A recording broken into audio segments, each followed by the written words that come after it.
I hereby call this meeting to order at 7:07 p.m. Pledge of Allegiance, Chair Mitchison. Please stand for the pledge. I pledge allegiance to the flag of the United States of America and to the republic for which it stands, one nation, under God, indivisible, with liberty and justice for all.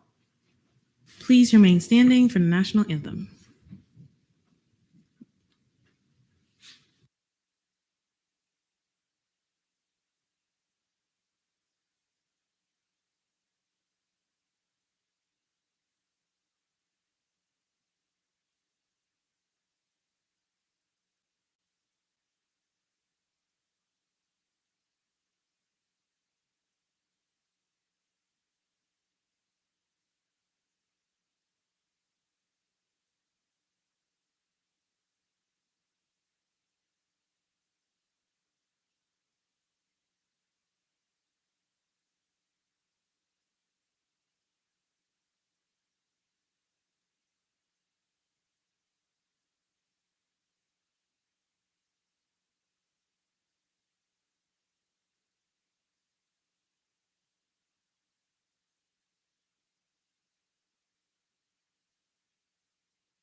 You may be seated. Roll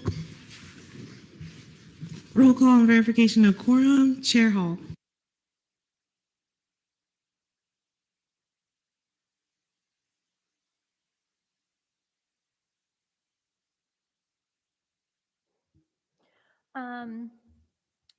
Chair Hall, Pro Tem Kehoe, Present. Senator Moule, Here. Chair Matan, Present. Senator Dench, Present. Chair Bertram, Present.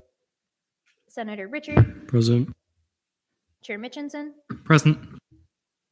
Senator Hedman, Present. Senator Temple, Present. Speaker Ananobi, Here.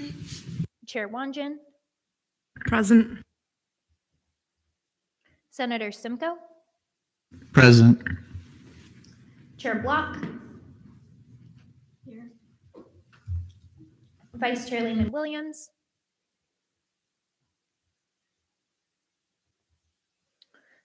Senator Amin is excused, Deleg Bonifant, Present.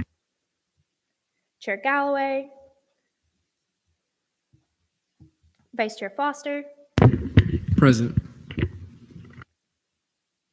Chair Gell, Present. Senator Taylor, Here. Senator McElvin,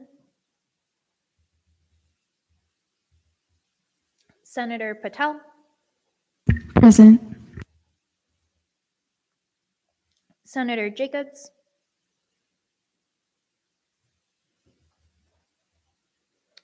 Deser Magdadaro, Present. Senator Costas, Here. Chair Holmes, Present. Vice Chair Cerisi, ILA Huerta, ELA Jimenez, and Vice Chair Boysen. Present. Okay, and with 28 out of 31, quorum is verified. Thank you. Approval of the minutes. If everyone can take a look over last meeting's minutes, and I will take a motion. Senator Temple. Move to approve last week's minutes. There's been a motion to approve last meeting's minutes. Are there any objections? Seeing none, I'll take that as general consent. The minutes stand approved. Approval of the agenda. If everyone can take a look over today's agenda, and I will take a motion. Senator Temple. Move to approve tonight's agenda. There's been a motion to approve today's agenda. Are there any objections? Seeing none, I'll take that as general consent. The agenda stands approved. Open forum. Anyone in the audience wishing to address anyone here during open forum? Alrighty, seeing none. Announcements from the student body president, President Hall.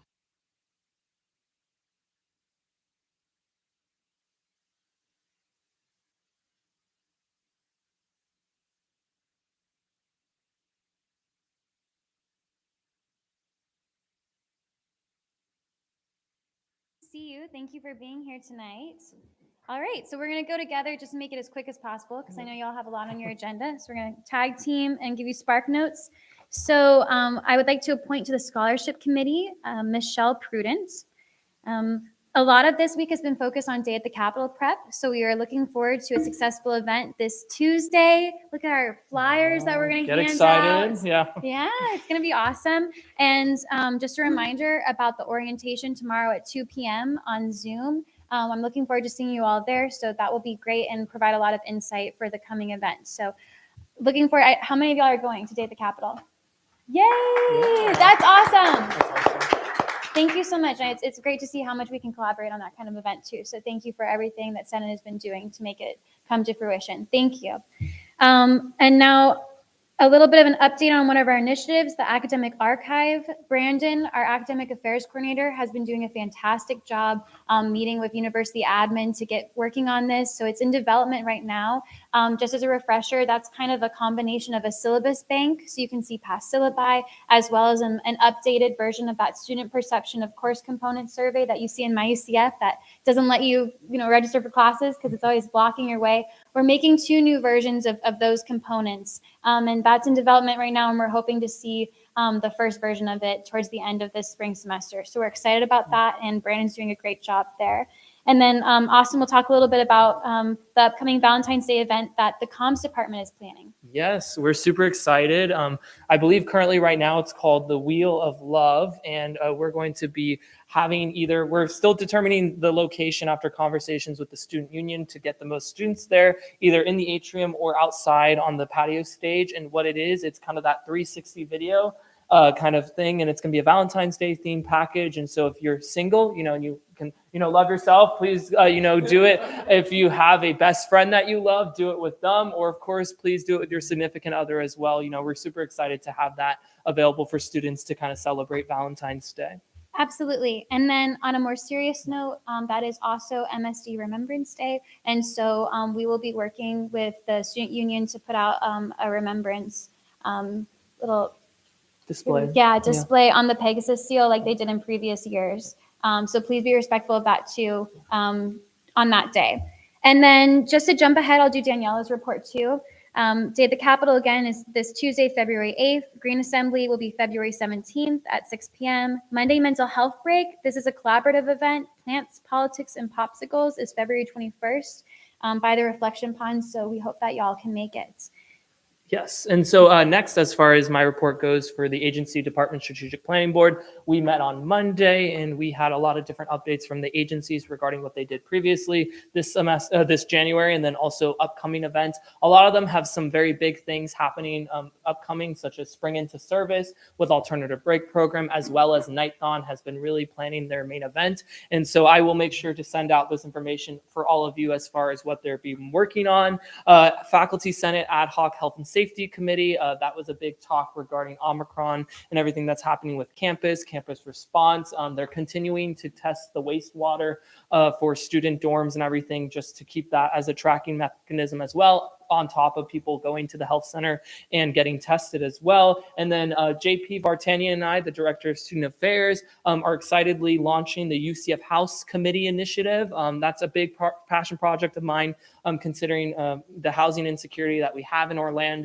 We're going to be excited to be reaching out to different campus partners such as UCF PD, UCF Housing, UCF Cares, UCF CAPS. We're going to want some representatives from Senate and Judicial to serve on that committee as well, and a whole bunch of other people across this university, just so we can all come together in one room, figure out the resources that are available for students who are at risk or are homeless and who are not aware of them, and potentially create resource packets, but also find long-term solutions that we can have on campus as well as off campus. So we're looking forward to that. All right, I believe the last thing we'd like to do is bring up the other branch heads and announce the member of the month for the month of January. Exciting stuff. Yay, Julia, Matan, Janila. All right, I believe that this person has done an incredible job working with all the branches and just providing amazing resources. And I think we're all going to be really pleased to give this award. So can we get a drum roll, please? Yay! Okay. The January member of the month is Jasmine Fletcher.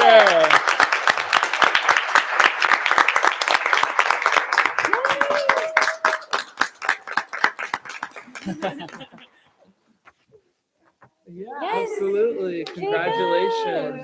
Thank you. Thanks, everyone. But yes, Okay, that thank you concludes our report, but we'd be happy to take any questions if you all have any. Any questions for exec? Alrighty, seeing none. Thank you, Megan Austin.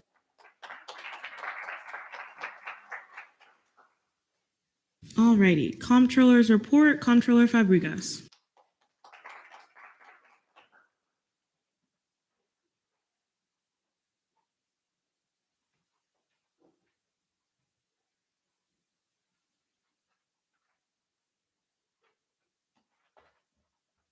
Hi, everyone.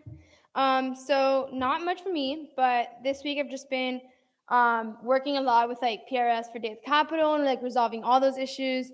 And like we've had a huge influx of PRF, so I've been just basically dealing with those and like the different issues that come up with that. And I've been trying to go to the different fiscal committees. I went to CRT. I didn't make it to one this week, but I'm looking forward to going to FAO and ORS eventually. So just keep sending me like, I know Sean, you sent me a calendar invite, but maybe like for FAO, I can get one also so that I know like what meeting dates and things like that to see which one I can attend.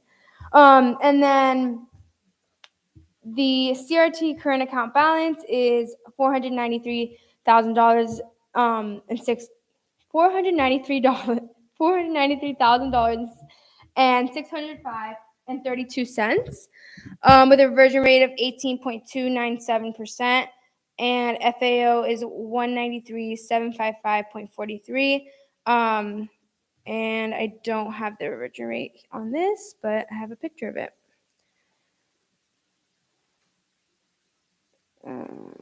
With a reversion rate of 28.166%. Sorry about that. That's it for me. Any questions for Comptroller Fabregas? Seeing none, thank you, Lexi.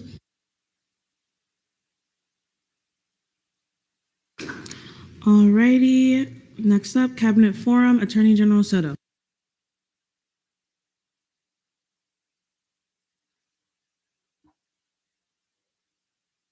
There we go. Okay. Hello, Senate. Now I will not bore you like I did last time, talking for over 10 minutes. Statutes has finally been updated. I know it took the Attorney General so long to write some words in a paper. Wow. I will send them tomorrow to Assistant Divine just to make sure that you guys have them updated in the website. But for now, if you need some copy or update, just ask me for it because it takes a little bit just to get it on the website. I'm happy to take any questions.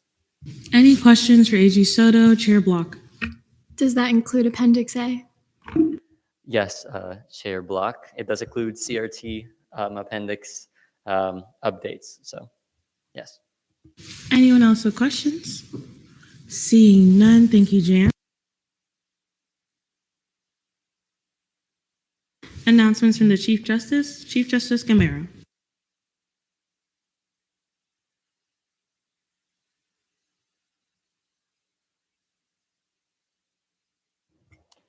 All right, good evening, everyone. So a few announcements from me. The Judicial Council reviewed Title VI statutes with the Supervisor of Elections yesterday. So thank you, Matan, for that. The new justice orientation is scheduled for February 10th at 3 p.m. in the SG conference room. So we welcome any visitors if you want to stop by and say hi to the two new justices. Today, JLCers had their resumes reviewed and went over the process of applying to the Judicial Council.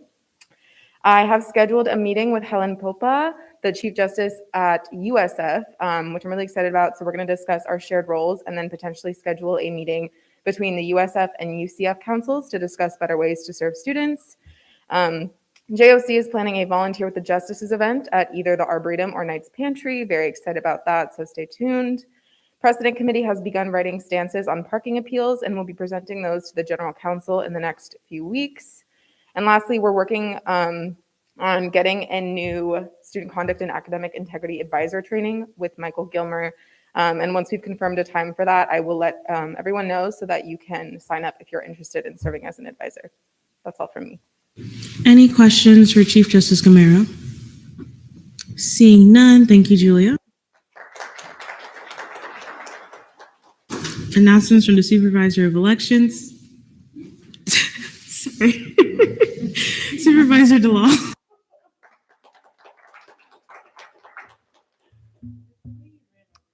Yeah. I didn't want to waste any time, but hey, Senate, I have a few things to let you guys know tonight. First of all, like Chief Justice Camara said, I met with the judicial branch yesterday and we went over some election procedures, Title VI. And just as a point of information, it's probably decently well known already, but the presidential ticket declaration of candidacy has closed. So active candidates are listed on the UCF SG website and are approved to campaign. There were 2 applicants for the presidential ticket for the presidential candidacy, but only one ended up actually fully declaring candidacy. So as it stands right now, there is a seemingly uncontested presidential election. However, we still have to go through all of the process. They still have to submit their weekly expense statements, physical assistance statements, still have to have a debate. However, it will be somewhat more of a town hall style event that's occurring on February 17th at 6 p.m. Now, EC kind of shifted gears. I'm dealing with the presidential candidates at the moment, and as a whole, we're focusing more on Senate. So I've been contacting several RSOs, different councils, honor societies, and other student organizations that might be interested in getting their members to run for Senate and having their voices heard. We have also completed some graphics. So if any senators want to send their constituents or send anybody for that matter, any graphics, I can provide them. They're all done. They're also going to be posted on the UCF SG Instagram page shortly to inform everybody that Senate elections are coming up. Yeah. Oh, so we also purchased stickers and buttons. The designs are really nice and theme appropriate. Has a hand sign on it, says peace, love, vote, SG elections. We're also going to be purchasing Frisbees, water bottles, and tote bags tomorrow. So we're going to have 5 different areas of promotional items. And just like I said, the debate is on February 17th at 6 p.m. And the Senate Candidate Forum will be on February 23rd. That's a Wednesday at 7 p.m. The debate, just quick disclaimer, will be catered. So if you come, you can get some food. And the Senate candidate application forms, just as if you want to let anybody know, they close on February 18th at 5 p.m. So if you have not submitted it by that point, you can't run in the election. That's all for me. Any questions for Supervisor DeLaw? Chair Richardson. I was wondering if you could let us know why you weren't in ENA this week, as it is a statutory requirement. You are correct. So I didn't really know about ENA. I know there was a whole change with the chairs and whatnot, and honestly, that was my slip. However, the new chair sent me an email, and we're going to coordinate a meeting and kind of get things started with that. Thank you. Anyone else with questions? Alrighty, seeing none. Thank you, Matan. Thank you.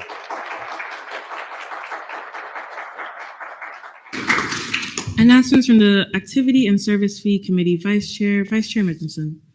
Okay. Hi, all. The special session is next week. We had our ASF budget bill workshop before Senate. If you weren't able to make it but would like the information, feel free to reach out and I can email you the PowerPoint and go over it with you if you'd like. Also, please feel free to reach out to myself or Chair Regan if you have any questions leading up to the special session. All the documentation for the special session has been uploaded to the Senate Drive, and I will link it to this report. Also, Chair Regan is currently in class, but following his class, he will be back for his last announcements before the special session. Any questions for Vice Chair Mitchinson? Chair Block. Hi, Sean. I know there was a Zoom link for your workshop. Was that recorded or? So no, I did not record it. No one attended via Zoom. Everyone was in person. So I closed out of that Zoom link. So I hope that answers your question. Anyone else with questions? D-Leg Bonfont. If senators are interested, is there a way to access the slide deck that you used? Yes, I can have it uploaded to the drive. I work with Brody to do that. Also, they can reach out to me via email and I will send it to them. Thank you. Anyone else with questions? Seeing none, thank you, Sean. Announcements from the Scholarship Committee Chair, none. Announcements from the Senate President. Hi, Senate. Okay, I hope you all are doing well. So we are 1 week away from the special session, just as Sean mentioned. I highly advise you use the presentation Chair Mitchinson created, as it covers very pertinent information for next week. I was here for a little bit during the presentation, and he also showed it to me before Senate, and it looked really good. So if you're confused, this is a great way to kind of help de-stress and kind of alleviate any stress that you might have or questions or confusions you might have, because it's very important. Alrighty, so in regards to the banquet, I have a new date and time because Celeste finally got back to me.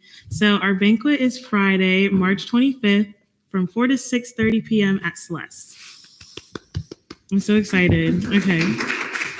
It's going to be a formal RSVP to follow shortly, so be on the lookout for that. Additionally, for Senate meet and greet, it will be Thursday next week on the 17th. Is that next week? No, it's not next week. The following week, excuse me, from 5 to 6 at the Starbucks in the Student Union. We're going to be playing games like Are You Smarter Than the Senator? We'll have games, a coffee, and chat. So a flyer will be out shortly. Lastly, I have a couple updates on some committees that I've been a part of. So for CCIE, they're looking for a new dean, if anyone didn't know. I've been the student representative on the committee, which is super exciting. Recently, we just reviewed the 20 plus applications that were submitted, and there are interviews to follow in March. Additionally, from the commencement committee update, we reviewed faculty award nominations and voted on those as well. Lastly, for resignations, we have Kaya Lehman-Williams from the College of Computer Engineering and Computer Science College of Engineering and Computer Science seat number 6. And dismissals, Julian Duque from the College of Sciences, seat number 11. Any questions for me? Alrighty, seeing none, Chair Mitchinson. Move to miscellaneous business reinstatement. There's been a motion to move to miscellaneous business reinstatement. Are there any objections? Seeing none, we are now there. Miscellaneous business reinstatement for Julian Duque for the College of Sciences, seat number 11. Thank you. Is there a motion for speeches, questioning, and debate? Senator Temple. Move for 3-minute speeches, unlimited questioning, unlimited debate. There's been a motion for 3-minute speeches, unlimited questioning, and unlimited debate. Are there any objections? Seeing none, Julian, you have 3 minutes whenever you're ready. Thank you, Madam Speaker. Hola, Senado. I'm not sure how to start here other than by saying I'm sorry for doing this. The TLDR version of the issue at hand is as follows. I failed to attend my dean meeting on Wednesday at 9 a.m. of this week. I had planned to attend this meeting even though I had no major initiatives to show to my dean. However, life had other plans. My uncle, who is mentally incapacitated and is currently under my care, woke up at 5 a.m. with a high degree of fever. I took him to get a COVID test, which came back positive at exactly 8:39 a.m. I made sure that he was quarantined and okay, and then immediately went and got tested myself. My test came back negative at 9:28 a.m. And of course, I breathed a sigh of relief. I immediately remembered that I had my dean meeting and reached out to ELA Jimenez asking if I could join the meeting, by which time it was too late. I've given the COVID test with these times as proof to Speaker Anunoby and Pro Tem Kehoe, as I would prefer that the private details of my family members do not become public record. With that said, both my uncle and I have both tested negative 3 times since that initial positive, so it seems to be a false positive, which is why I'm here and why I took my mask off. I know that was a lot, but I would love to be able to join you in Senate today and every day for as long as I can, if you allow me to. And just in case I can't give my announcements today, today's pin is all about the celebration of Black History Month. All right, thanks. Thank you. We are now in line for questioning. Senator Dench. Move to go to debate. Sorry. There's been a motion to go to debate. Are there any objections? Seeing none, we are now there. Aile Horta. You may. Okay. Well, yeah. So I was at the dean meeting and I texted Julian immediately to check if everything was okay because it's very unlike him not to be at literally everything and anything.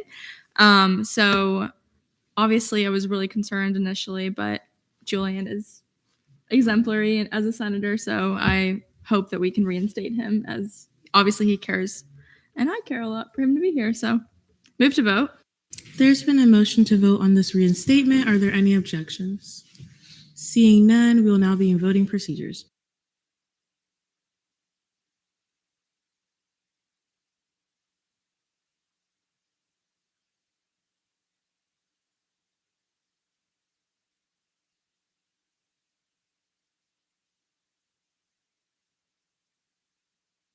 With a vote count of 24 to 0, Julian Duque is reinstated into Senate.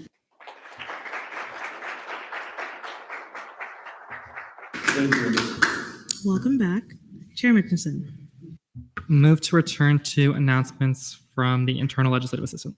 There's been a motion to return to announcements from the internal legislative assistant. Aile report. Are there any objections? Seeing none, we are now there. Internal legislative assistant report. Aile Horta. Okay. All right. Hi, everybody. SLC met today. We went over Robert's Rules, statutes, titles, and how to write a piece of legislation. Huge shout out to D. Bonifant for going over how to write a piece of legislation, Chair Mitchison for going over Robert's Rules of Order and the Constitution, and Pro Tem Kehoe for going over statutes and rules. I had a lot of fun. I know it's not the most exciting topic, but we did a little Kahoot at the end, so it kind of got a little lively and it was fun. Please be on top of communicating with your mentee. I've heard really good feedback about the pairings, so I'm happy that they worked out really well, but that's it for me. And then, okay, and then Allison's not here, but she asked me to read her report for her.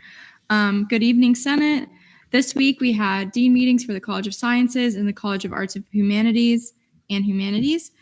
Both meetings went very well, and I'd like to shout out all of the senators who attended and brought their insightful initiatives. Next week, we will be having the College of Health Professions and Sciences Dean meeting at 10 a.m. on Wednesday, February 9th. As always, if any news outlets try to contact you, please reach out to her. Have a great rest of your week. Thank you. Any questions? Chair Duque. Present voting. So noted at 7:35 p.m. Anyone else with questions? Seeing none, Senate President Pro Tempore report, Pro Tem Kehoe. Hello, everybody. First off, I just want to say congratulations to all of our new leadership. I know we have had a lot of elections the past couple of weeks, and you guys have all stepped into the roles really well. So I just wanted to say a quick congrats if I haven't already. Just a few things for me. Transitions, if you're a member of leadership, please check your email. Your initial transition binder is due to whoever you are submitting it to on February 25th before it gets sent to me. In terms of RSO emails, y'all love to work against a deadline. Jeez. Vice Chair Amin will be receiving a notification of noncompliance.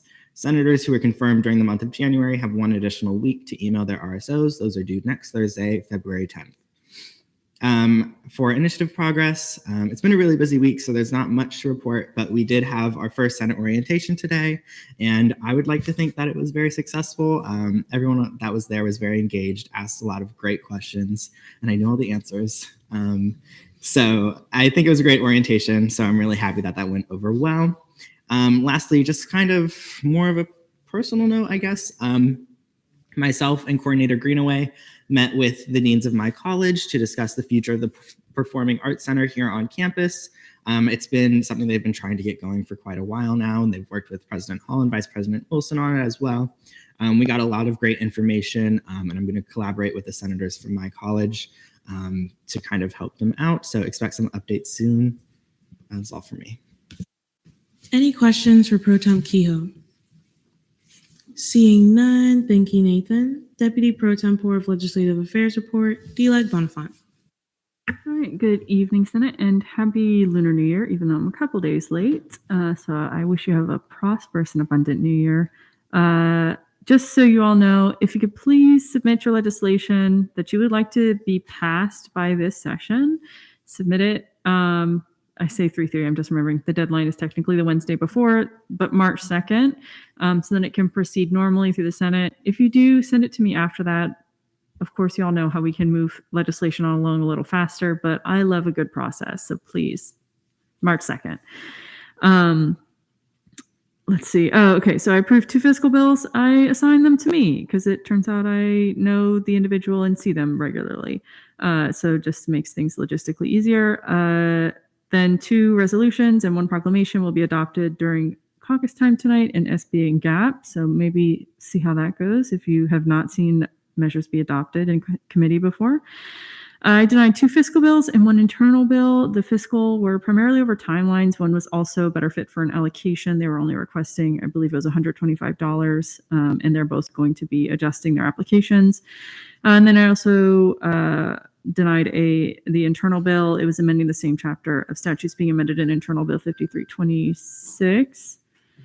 And then all of the one-on-one invites have been sent out except to the senators confirmed last week. And so those will probably go out sometime next Friday, next week. I know we have a confirmation tonight, so I just want to send them all at once. But of course, you all are always free to email me.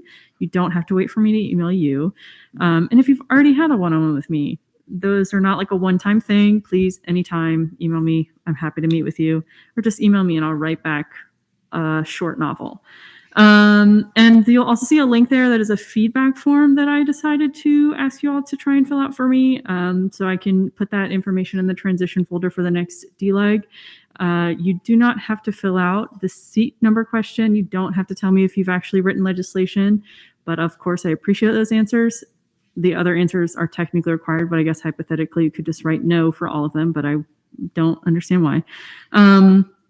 But yeah, so please check that out. Please fill it out so I can pass on that information. Thank you. Thank you. Any questions for DLEG Bonifant? Seeing none, Deputy Pro Tempore Senate Relations Report, Deeser Magdadaro. Good evening, Senate. Again, I'm glad you guys did your emails. But for new senators who are confirmed over the spring, I'm just leaving the resources there for you.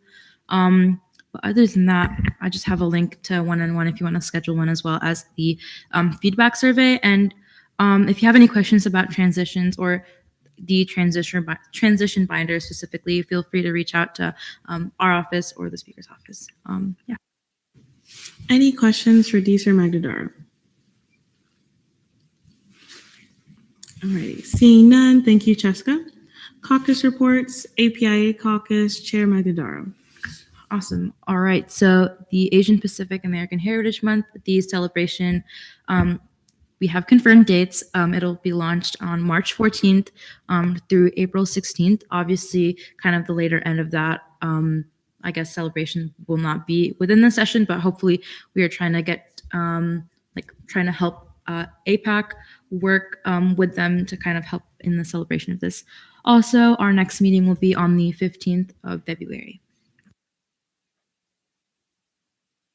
Any questions for Chair Magdadaro? Seeing none, thank you. Black Caucus, Chair Holmes. Hi, everyone. I'm currently working with Director Fletcher and Coordinator Lee to set up our Black History Month XSG Black Caucus event. We currently have about 5 RSOs that have confirmed their attendance so far. It will occur tentatively on February 15th from 11 a.m. to 2 p.m. in the Key West Ballroom. Some of these things are still being confirmed, mostly because this is a little last minute put together event. And I want to do the Black History Month spotlight. In 1870, Hiram Revels of Mississippi became the first African-American senator who openly opposed segregation and supported civil rights. To this day, there have only been 11 African-American senators here in the United States. Thank you. Anyone else with questions? Alrighty, seeing none. Disability Caucus, Chair Cerisi. Hello, everyone. Disability Caucus had an unofficial meeting earlier this week to discuss possible legislation and a few other initiatives. We meet Thursdays bi-weekly at 12:30 in the Student Government Conference Room with a hybrid option available. Please let me know if you would like that link. In honor of Black History Month, I will be highlighting prominent African-American figures throughout history who had disabilities. Tonight, I have the honor and privilege to showcase Harriet Tubman. After being struck in the head with an iron weight by a slave owner, she developed epilepsy and narcolepsy due to not receiving proper medical attention. However, it was this incident that acted as the catalyst to her leading a total of 13 missions through the Underground Railroad and saving an estimated number of 70 enslaved people, as well as acting as a guide for Union soldiers in the Civil War, rescuing another 700 enslaved people, all the while dealing with these conditions. That is all for me. Thank you. Anyone else with questions? Vice Chair Meany. Present and voting. So noted at 7:43 p.m. Seeing no other questions, Hispanic Latinx Caucus, Chair Duquette. Hola, Senado, one more time.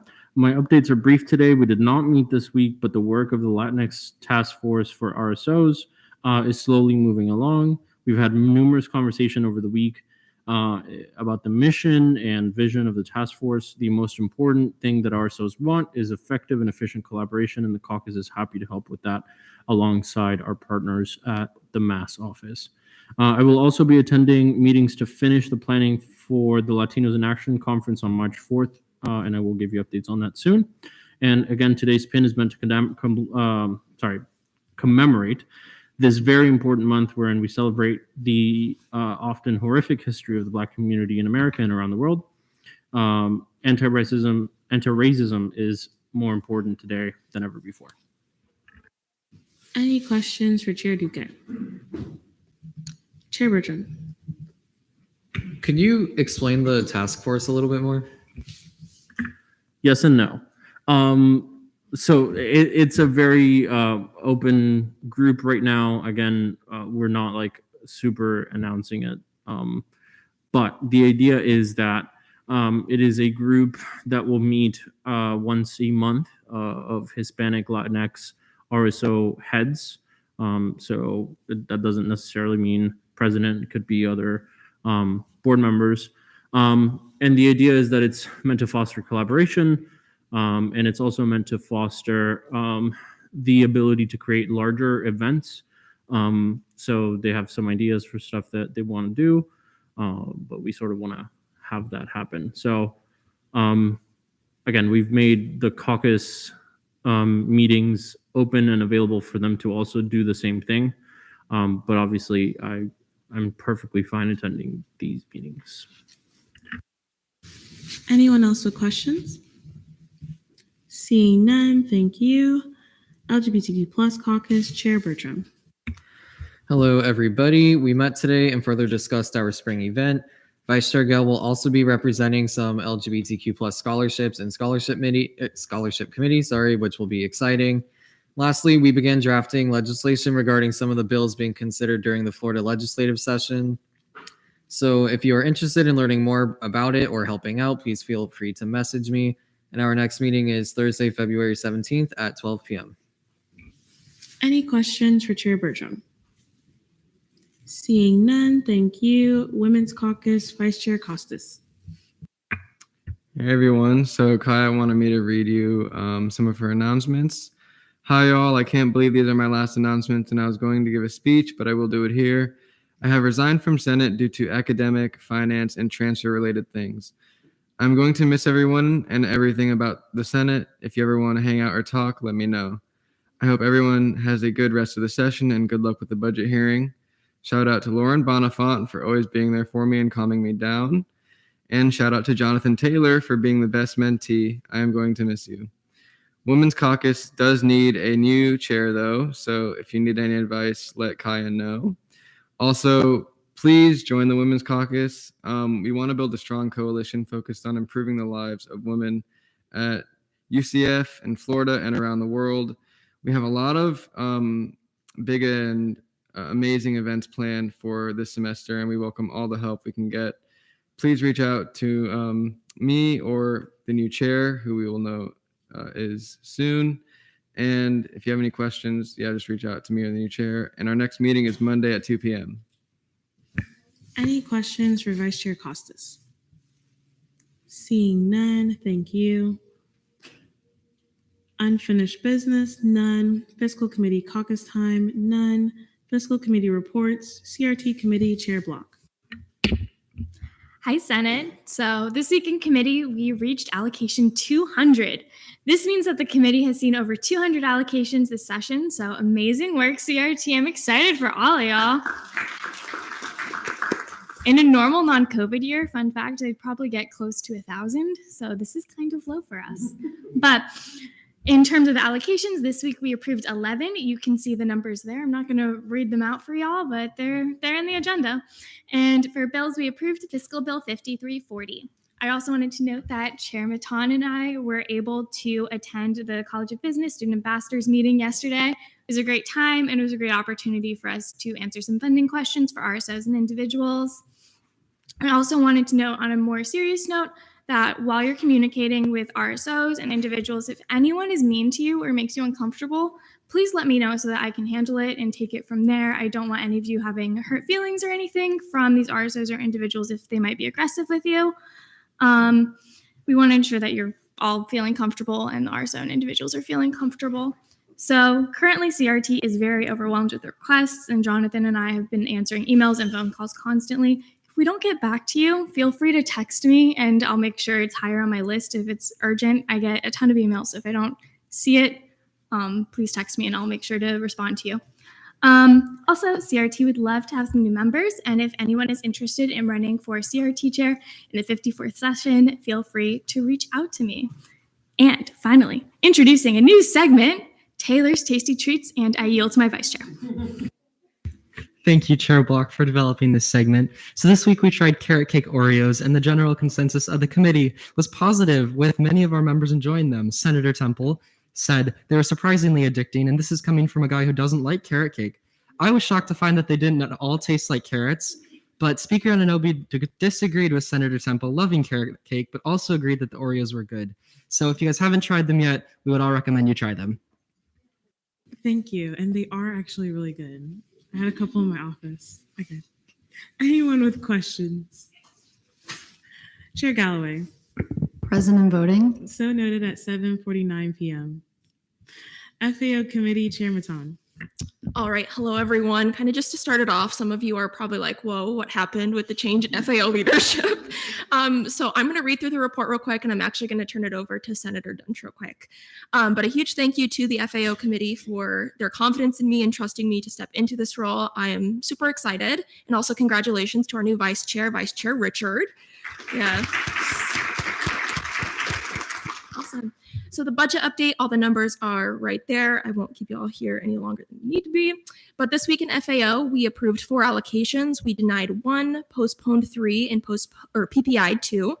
Also, I created an updated presentation on FAO funding, and that is in the FAO drive under the useful documents. It's a basic overview of the funding process, just the difference between allocations and bills, submitting a Night Connect form, the different allocation types. I wanted to make sure we had an updated presentation with the couple of changes we made with the spending policy towards the end of the fall semester. So definitely feel free to send that to your RSO if they're just curious what we fund, if they have any questions. It's a good starting point. As always, the sample questions are there in the report, and you can reach out to that email for any questions. And I yield to Senator Dunch. Yeah, so for everyone who is very confused when I sent out the message in the group chat, I tried to do that on purpose because I thought it'd be funny.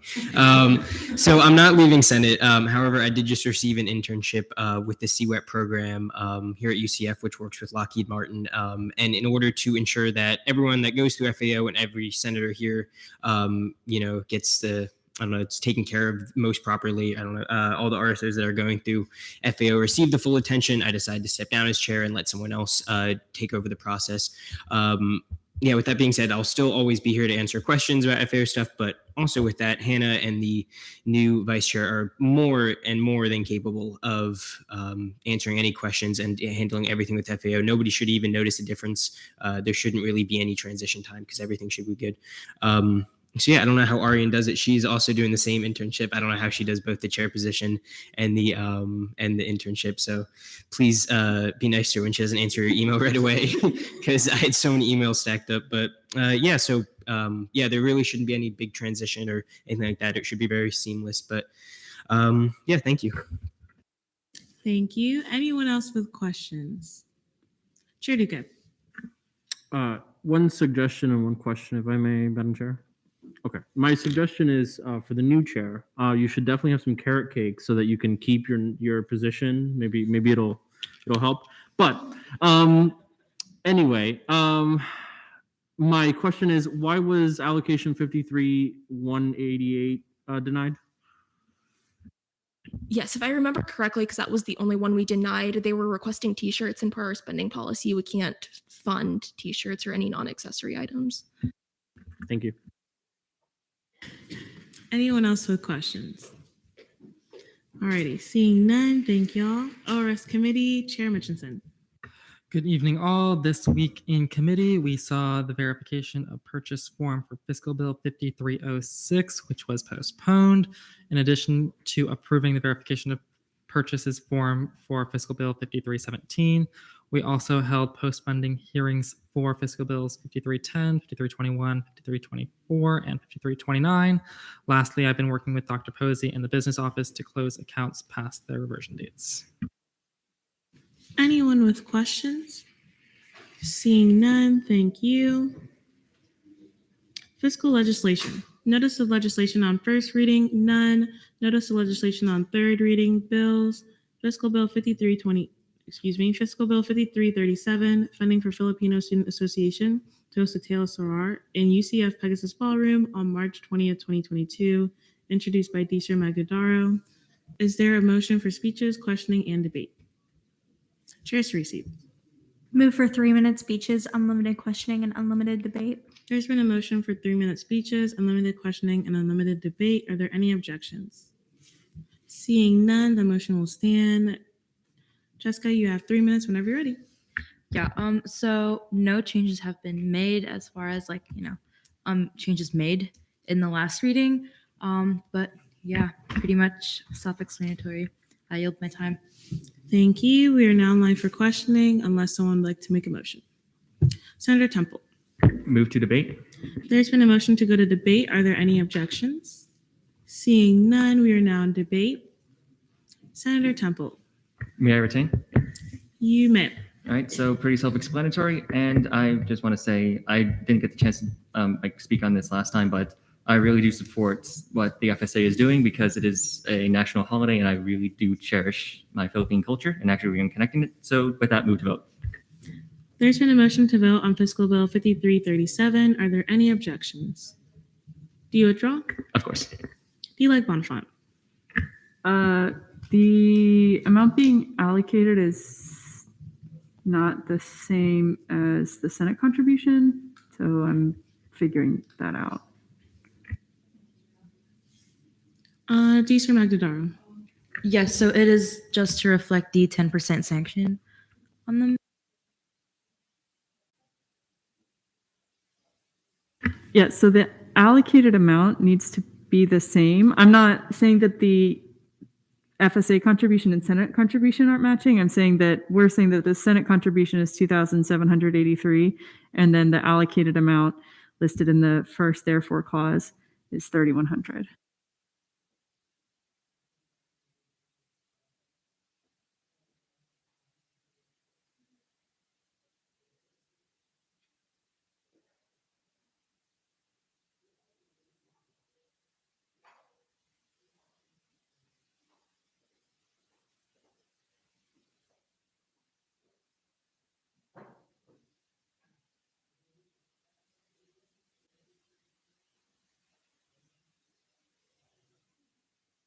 Disha Magdadaro.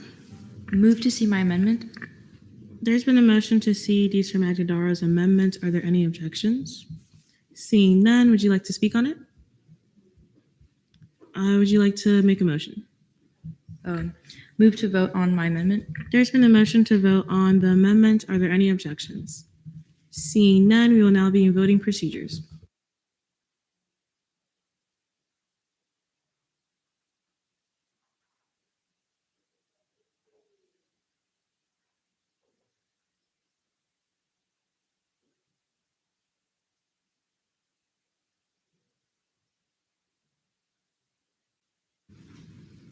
With a vote count of 26 to 0, the amendment passes.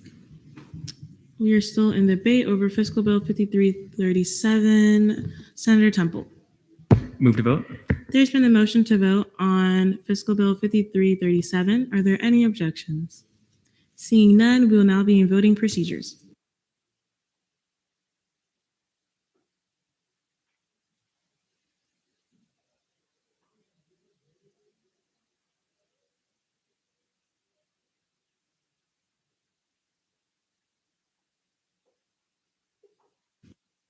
With a vote count of 26 to 0, Fiscal Bill 5337 passes third reading.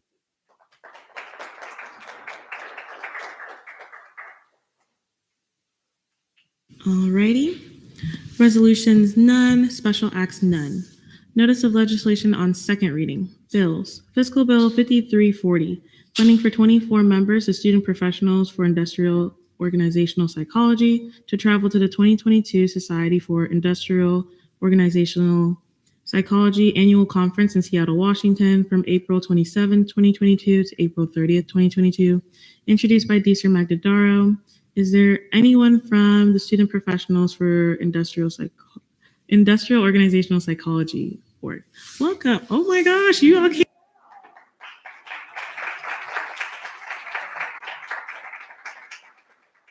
Thank you all for coming. Is there anyone that would feel comfortable speaking on your request?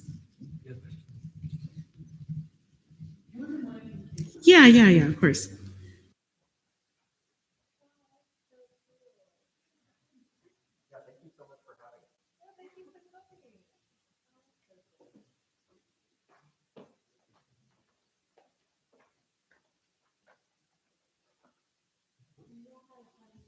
Yes, ma'am.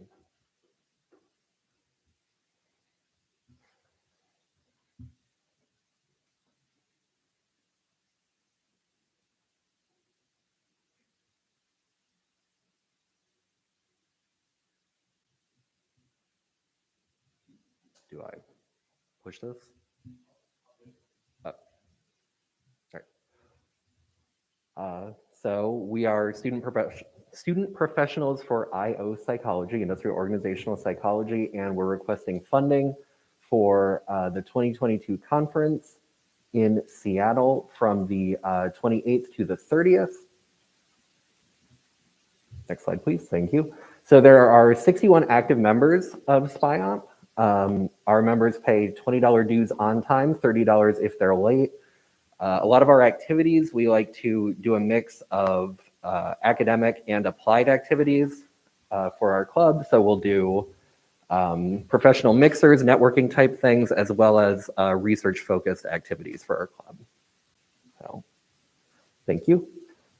So SIOP is the only dedicated conference for industrial organizational psychology. It's kind of like the psychology of work. It's really niche, but it's really cool. So attendees have the opportunity to present scientific research, obviously. We attend sessions, we learn new data analysis techniques. We interview for jobs, attend workshops. We establish all kinds of connections and network at SIOP. Thank you very much. So the benefit to UCF is it increases our ability to do quality research. We become better researchers by meeting awesome researchers and learning different data analysis techniques. There's all kinds of grant opportunities, the ability to publish in journals. It also lets us network with alumni and get donations for our club as well. So I wanted to give you all a list of the presentations that we'll be doing at SIOP in 2022. There's actually a second slide of presentations as well. Club members' names are bolded. Perfect. So we go every year. Here's a list from 2019. Every year essentially looks like this with too many presentations to be able to read on a PowerPoint slide. So as I mentioned, it starts the 28th. We were requesting funding to travel there the 27th because there's an opening plenary session at 5 p.m. So we wanted to get there on time for that. Here's the schedule: Wednesday, Thursday, Friday, Saturday. So we would be heading back on Saturday. We are seeking registration for 43 members at $175 a piece. So that is $7,525. For lodging, the hotel that we requested has a deal with SIOP. So we would be getting a special rate on rooms. My glasses are fogging up right now. I apologize. We're actually at time, unless someone would like to make a motion. Senator Temple? Move to extend speaker's time by 2 minutes. There's been a motion to extend speaking time by 2 minutes. Are there any objections? Seeing none, thank you. You have 2 more minutes. Thank you, Senator. So for a total of $16,000 and $133.04. It was difficult to find the accurate price. So what we did was looked up the hotel tax in Seattle and multiplied our total by the hotel tax. So you can check our math if you'd like at the end. Next slide, please. So the airfare estimates were, once again, for 43 people, $291 per ticket with $51 of fees for a total of $14,714.60. And we just wanted to include other flights as well. That was kind of the average. So the total cost is $7,525 plus $16,133.04 plus $14,714.60. And that brings our total cost to $38,372.64. We were requesting half of that at $19,186.32. I believe at CRT, we switched around the numbers a little bit. So this PowerPoint might not be entirely accurate for what we're requesting. But yeah. And then here is a student list of everybody who is going. Thank you. We are now in line for questioning. Chair Block. Just so everyone's clear on what he's referring to in CRT, we did round up a little bit because the data is so far up. So we rounded a few of the flights and hotels to make it so that with inflation towards April, it would still cover their trip. Thank you for the clarification. Thank you. Vice Chair Go. Thank you guys so much for coming out here, and thank you all for also coming out here. I remember seeing you guys in CRT this week, and your presentation was amazing. My only question was, is anyone over here running that 5K in the morning? I want to know who is running that 5K. You're not up for the challenge. Just kidding. Just kidding. Teacher Magdadaro. Yes, thank you all for showing up. Just a kind of a housekeeping question. Are you familiar with the process or the forms that you have to do after you do get confirmed for funding or approved for funding? Yeah. Thank you. Chair Cerusi. Hi, thank you guys all so much for coming out. My question was, how are you guys planning to pay for your half of this? So a lot of our students get other types of funding, so certain grants, maybe departmental things. We're also mostly self-paying the other half. T-Leg Bonifant. So I'm going to say I did really appreciate that you all knew to say that you were going to be registering after February 24th. It makes my life easier. But I do just want to check that like you can basically register up until I know the date of the conference is quite a ways away, but it's open until the conference actually starts. Yep. Yes. Teacher Magdadaro. So if you do like submit or kind of apply for the conference, I believe, do you expect there to be a change of prices? I know they have like early pricing and stuff like that. Yes, so I believe that we missed the early pricing already, so we would be doing the normal pricing. I don't anticipate that it would take long enough that we would have to do the late pricing. Chair Duque. Move to go to debate. There's been a motion to go to debate. Are there any objections? Seeing none, we are now there. Senator Temple. May I retain? You may. I say this once and I'll say it again. This is going to be a fantastic conference. I wish you all the best of luck. And please send us anything about the results of the conference because Vice Chair Gell and I will be very much anticipating that. With that, move to vote. There's been a motion to vote on fiscal bill 5340. Are there any objections? Seeing none, we will now be in voting procedures.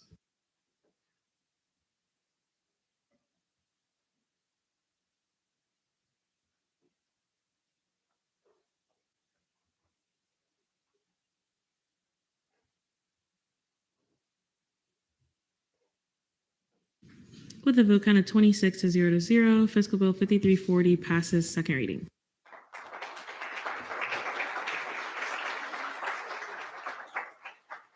Thank you all for coming. We really appreciate it. Thank you all. Thank you, Senators.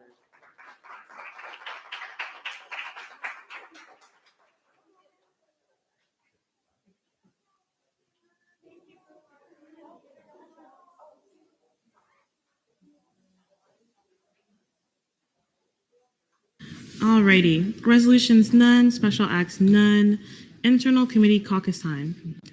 So, if I'm not mistaken, actually, is there a motion for a non-committee member to speak? So moved. Brody, can you help me divvy up how we're gonna do this?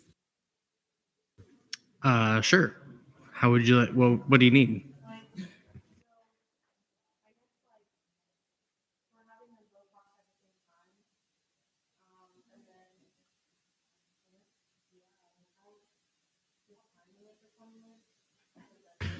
So for the two caucus chairs or committee chairs, who wants to be in the conference room? Okay. I think you just go for it. Okay. Chair Mitchison? Just a point of information, we can't have two meetings running at the same time per statutes, because you can't have people that theoretically sit on both committees in both places at the same time. So we'd have to do one and then the other. Is there anyone that sits on both? Oh. Alrighty, so scratch that. We'll be doing one after the other. Alrighty, so we'll start with GAP. So I hereby recess Senate at 8:10 and reconvene at 8:30. Sean, nobody would have known.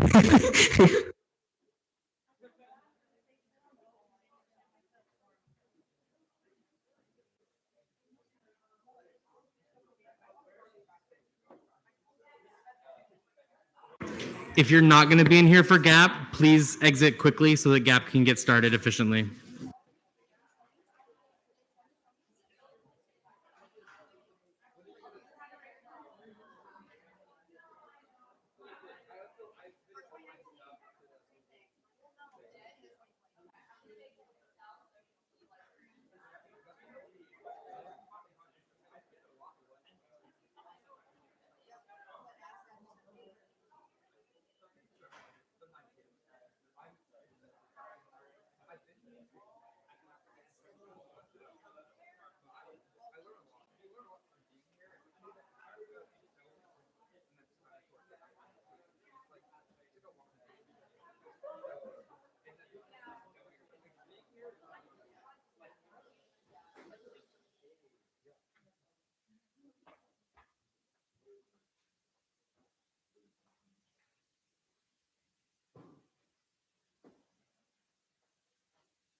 I hereby call this caucus meeting to order at 8:12 p.m. Roll call and verification of quorum. Vice Chair Boyson.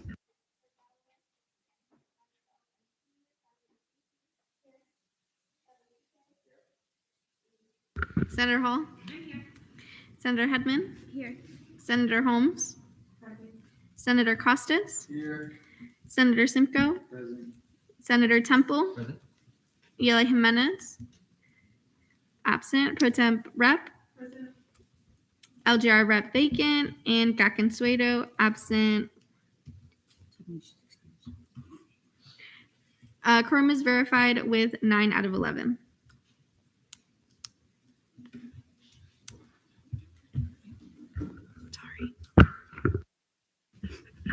Thank you. Approval of the minutes. Vice Chair Boyson.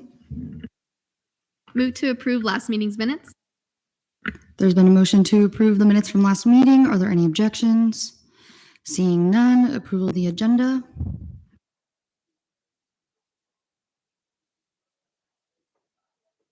Move to adopt Resolution 5332 and Resolution 5330, just 5332, to this caucus meeting. There's been There's been a motion to adopt Resolution 5332 to our agenda. Are there any objections? Seeing none, approval of the agenda. Temple. There's been a motion to approve the agenda. Are there any objections?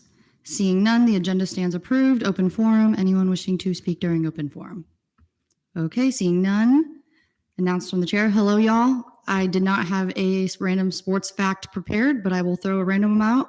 Tom Brady is retiring. That is the sports fact. Are there any questions for me? Okay, seeing none. Announces from the vice chair. None. Announces from committee members. Any committee members wishing to speak? Okay, seeing none. Announces from non-committee members. None. Old business, none. New business. Resolution 5332, resolution expressing the UCF student body support of basic needs funding for students that are food insecure. That was the not completely amended one yet, but title. Here we go.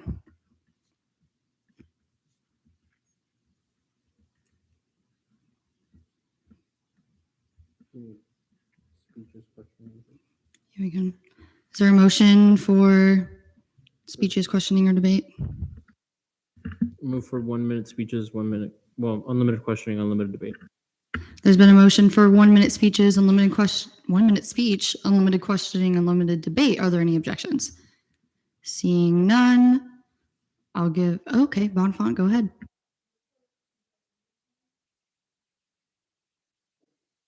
There is a motion for a 2-minute reading time. Do you want before or after? Now, there's been a motion for a 2-minute reading time before speeches, questioning, and debate. Are there any objections? Seeing none, we are now in a 2-minute reading time. We will speak again at 8:18.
Anyone would like to give a speech? Temple. All right. So this was the product of our interaction with Isabel Muir of PERG. Simply put, this bill is going to be advocating for SB 1916 and HB 1407, written by Senator Tadeo and Representative Valdez, respectively. Simply put, the bill will allow the Department of Agriculture's commissioner to award the title of hunger-free campus to any universities that meet the eligibility within the bill itself. And in turn, that will grant them the ability to utilize funds necessary to help fight college student hunger. And I yield my time. We're now in line for questioning. Chair Hall. So I guess my question is, if we adopted this resolution tonight, would we be advocating for this day at the Capitol on Tuesday, or no? Is this just something that we're doing totally aside from that? So our job as GAP is to pass measures pertaining to local, state, or federal government affairs. So this kind of falls under our jurisdiction as a committee. We already voted on the advocacy agenda, so that is final. But this is just us as GAP passing measures due to that. Bonifant.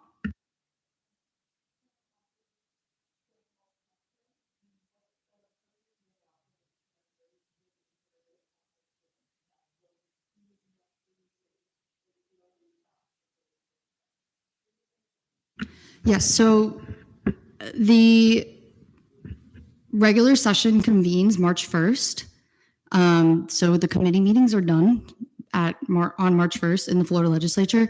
So we're kind of crunched for time if we do, as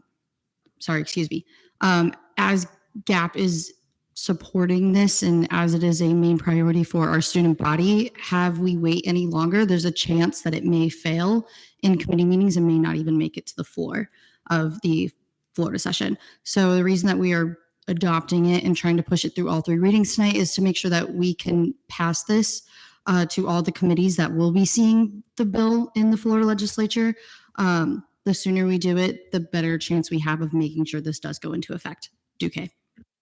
I'll also add that PRIG, whatever they're PERG, they're already advocating for this, so they will likely use this resolution as another addition to their advocacy agenda.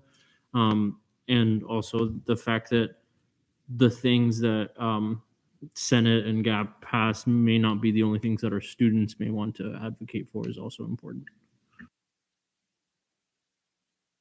Chair Hall. Yeah, my other question was just, is there a specific reason why the only legislatures that we're sending it to, or that we are sending this resolution to, are the legislatures that are already sponsoring, that like introduce this bill, and not like the UCF representatives or anything? No, that is correct. I was planning on amending it. I didn't get there yet. But normally in the be it further resolved, therefore it be resolved, and the be it further resolved, whatever one, it's supposed to go to all of the committees. So essentially it'll go to all of the legislators that sit on those committees that will be seeing this bill. I didn't get to the amendment yet. Temple. I would like to refer to that as well. My apologies for that. I just didn't, I neither had the brain power nor the time to properly flesh this out. So that's on me, Chair Hall. Any other questions? Chair Duque. Move to go to debate. There's been a motion to go to debate. Are there any objections? Was that a debate? Okay, seeing none, we're now in debate. Duque. Move to see mine and Bonifant's amendment. Well, I guess yours as well. Are you okay with that? Mine, Bonifant's, and Galloway's amendments as a block. There's been a motion to see his as well. I don't know where his is. Okay, a motion. There's been a motion to see mine, Bonifant's, and Duque's amendments all as a block. Are there any objections? Seeing none, they are now being seen as a block. Anyone would like to speak on them? Duque. There's some minor edits, and I know there was a change to the title, so that title change makes a lot of sense. So, yeah, pretty straightforward. Any questions? Okay, we will now be in voting procedures. All of those in favor of this block of amendments, please raise your hand.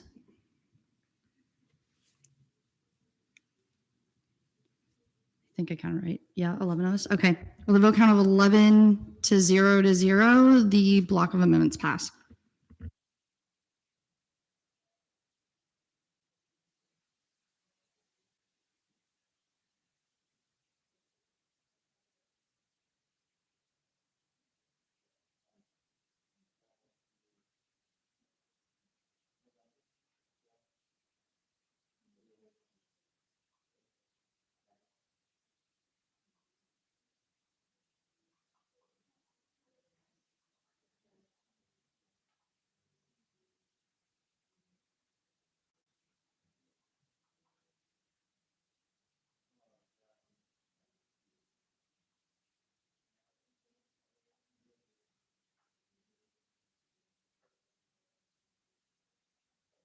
Is there a motion to go informal? So moved. Okay, we are now informal.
I hereby move back to formal at 8:36 p.m. We're still in debate. Duque. Move to see all amendments as block. There's been a motion to see all of the amendments on this piece of legislation as a block. Are there any objections? Seeing none, they'll now be seen as a block. Would you like to speak on it? There are lots of little things in here, but basically there were some removals of some things that were either obvious or unnecessary or whatever. And then there were a lot of additions of names and people within and outside of UCF who have a stake in this. And so with that, I yield to Bonifant. Okay, never mind.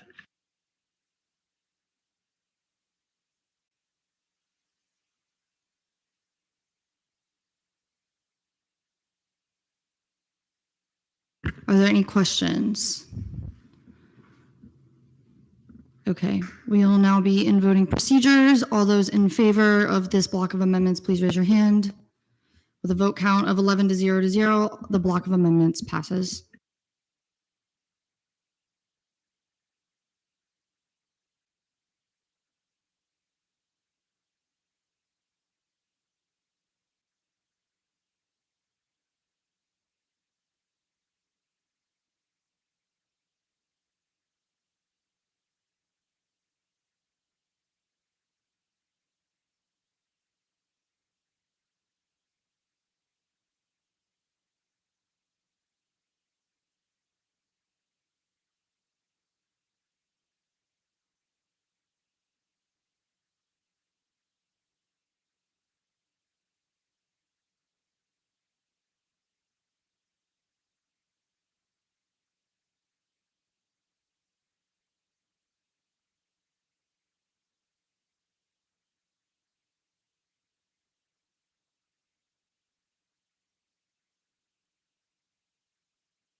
Duque.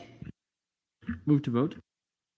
There's been a motion to vote on Resolution 5332. Are there any objections? Seeing none, we'll now be in voting procedures. All those in favor, please raise your hand. Awesome. With a vote count of 11 to 0 to 0, this piece of legislation passes through committee. Woo. Not much. Okay.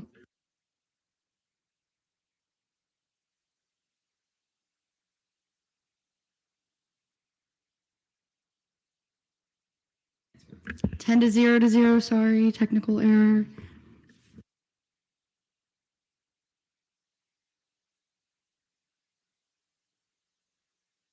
Moving on, sponsoring as a committee, Resolution 5330, resolution expressing the UCF student body's support in the fight against human trafficking in Orlando.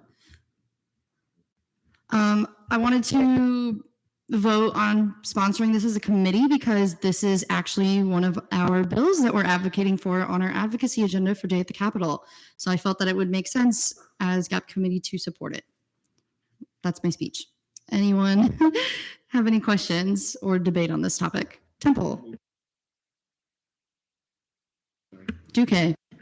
Just a question for the committee. You've all had time to read this. Just make sure that we're all good. Yeah? Okay. Is there a motion to vote on sponsoring this as a committee? Okay, I'll take that as general consent. All those in favor of sponsoring this as a committee, please raise your hand. No, we got 11. All right. With a vote count of 11 to 0 to 0, we will now be sponsoring this piece of legislation as a committee. Woohoo.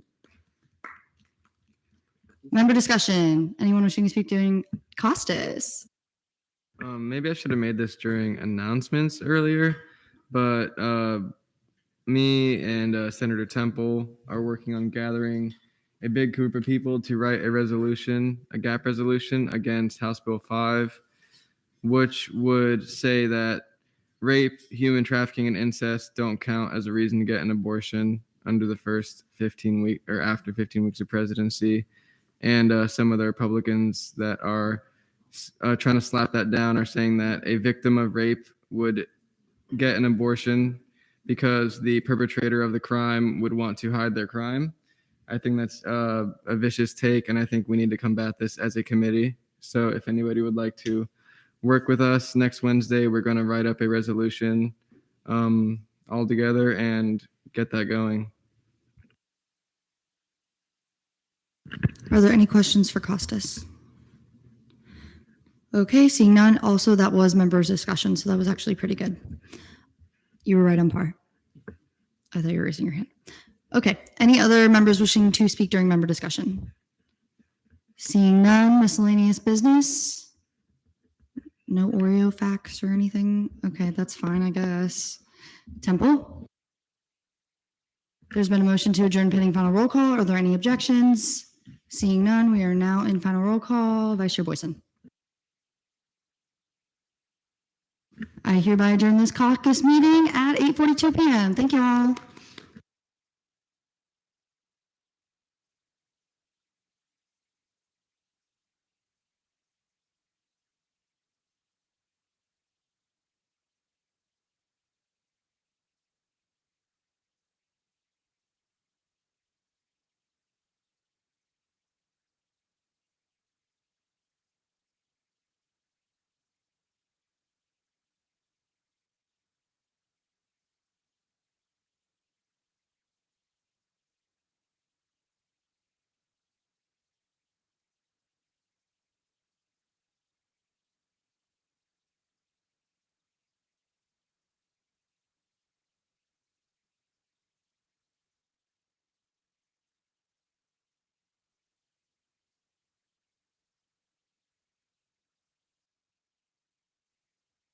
For those that are in SBA, if y'all could just sit up at the front here, we're just going to get started.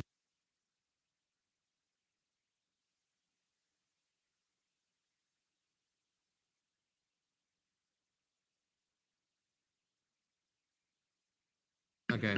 If everyone could just be quiet, please, so we could hold the committee meeting.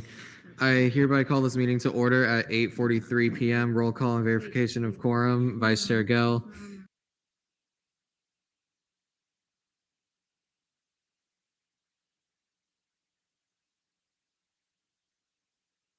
I can do it. Oh, you got it? Awesome. So roll call and verification. Chair Bertram, Present. Vice Chair Gell, Senator Boyson, Senator Holmes, Senator Hedman, Senator Moll, Here. Pro Tem Rep. He said he'll be back. He's here. LJR Rep. Okay. Awesome. 7 out of 6. Quorum is verified. Is there a motion to approve last meeting's minutes? Seeing no objections, they're approved by general consent. Is there a motion to approve today's agenda? Seeing no objections, they're approved by general consent. Open forum. Is there anybody that wishes to speak during open forum? None. Announcements from the chair. So hello, everybody. Today we'll be adopting one proclamation and one resolution. And that's all. Announcements from the vice chair. None. Announcements from committee members. None. Announcements from non-committee members. None. Old business, none. New business, resolutions. Is there a motion to adopt resolution 5331? All right, the resolution is now adopted. Is there a motion for speeches, questioning, and debate? Senator Boyson? Move for 3-minute speeches, unlimited questioning, and unlimited debate. There's been a motion for 3-minute speeches, unlimited questioning, unlimited debate. Are there any objections? Seeing none, Senator Hedman, you have 3 minutes.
Thank you. We are now in questioning.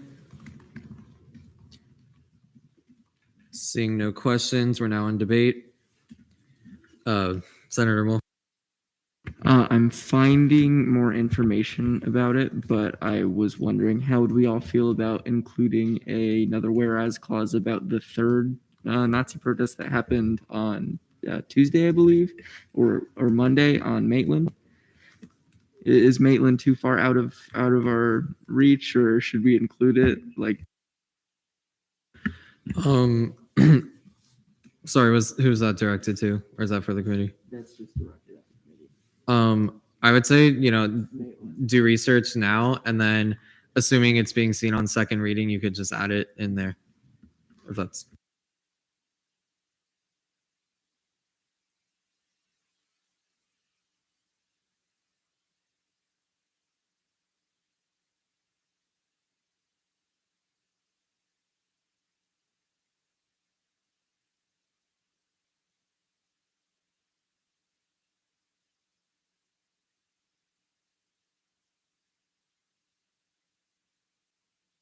Vice Chair Gill. Move to debate. Okay.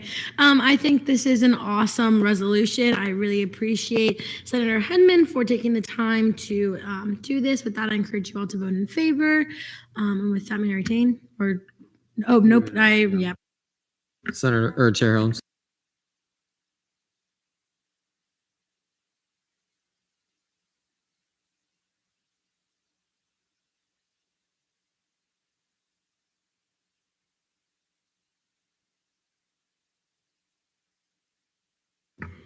Hey, I'm sorry. Can you all make sure to use the mics, even though I know you all are very close, but it's okay. Just going forward, just because, like, if there are other folks that are listening and then on the live stream, they won't be able to hear it.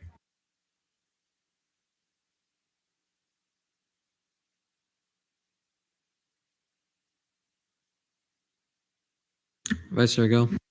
Move to vote. There's been a motion to vote on Resolution 5331. Are there any objections? Seeing none, all those in favor? All those against? And all those abstaining with a vote count of 6-0 to 0. The resolution passes first reading. Vice Chair Boyson. Move to sponsor Resolution 5331 as a committee. There's been a motion to sponsor Resolution 5331 as a committee. Are there any objections? Seeing none, we'll now be in voting procedure. All those for? All those against? All those abstaining? With a vote count of 6-0 to 0, SBA committee sponsors Resolution 5331.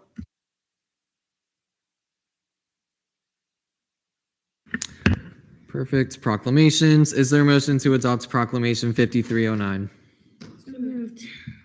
All right, the proclamation, or seeing no objections, the proclamation is now adopted. Proclamation 5309. Chair Holmes, you have 3 minutes whenever you're ready.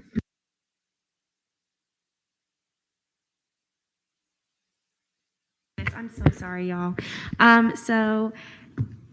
This was mostly, mostly because this is Black History Month, and Vice Chair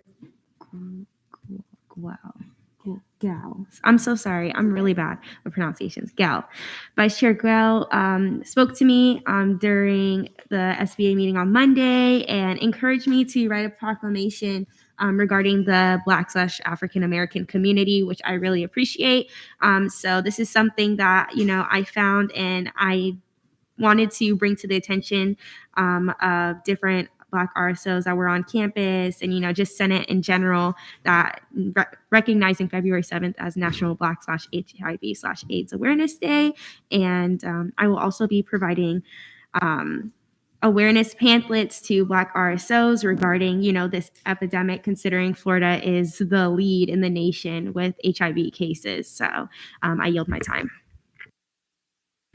Thank you. We are now in line for questioning. Seeing no hands, we're now in debate.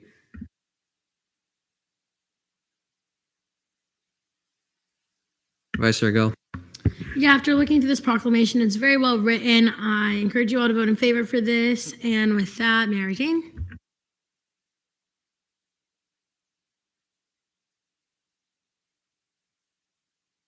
I'll see the amendment as a technical.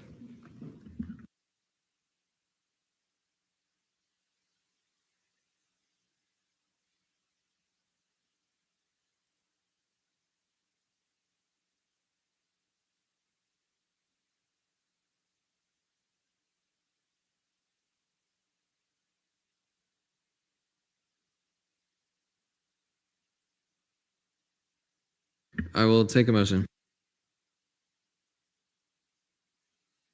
Senator Hedman. Move to vote. There's been a motion to vote on Proclamation 5309. Are there any objections? Seeing none, we will now be in voting procedures. All those for? All those against? All those abstaining? With a vote count of 6 to 0 to 0, the proclamation passes.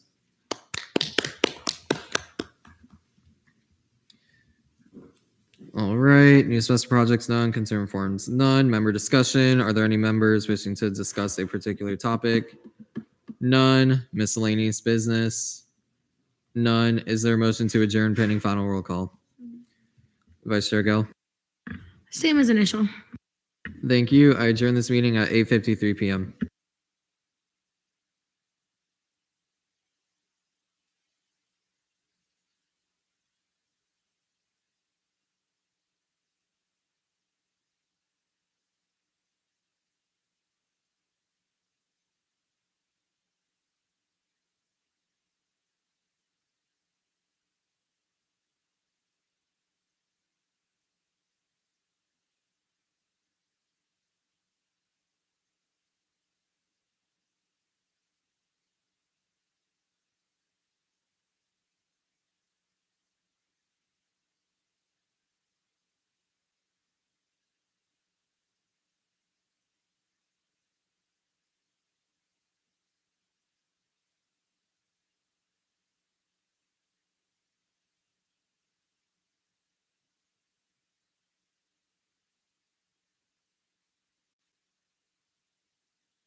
Alrighty, I hereby reconvene Senate at 8:59 p.m. Internal committee reports, ENA Committee Chair Wingen. Hey everyone, this week in ENA we had chair elections. Thank you to the committee for entrusting me with this position. Next week we'll be having vice chair elections if you'd like to join ENA tonight. We will also be reviewing Title VI, and I'm hoping we will see Supervisor of Elections DeLal there. Tonight we're seeing one confirmation on the floor, and a resume and goal sheet are attached in the agenda. Thank you. Anyone with questions? Seeing none, thank you. GAP Committee Chair Galloway.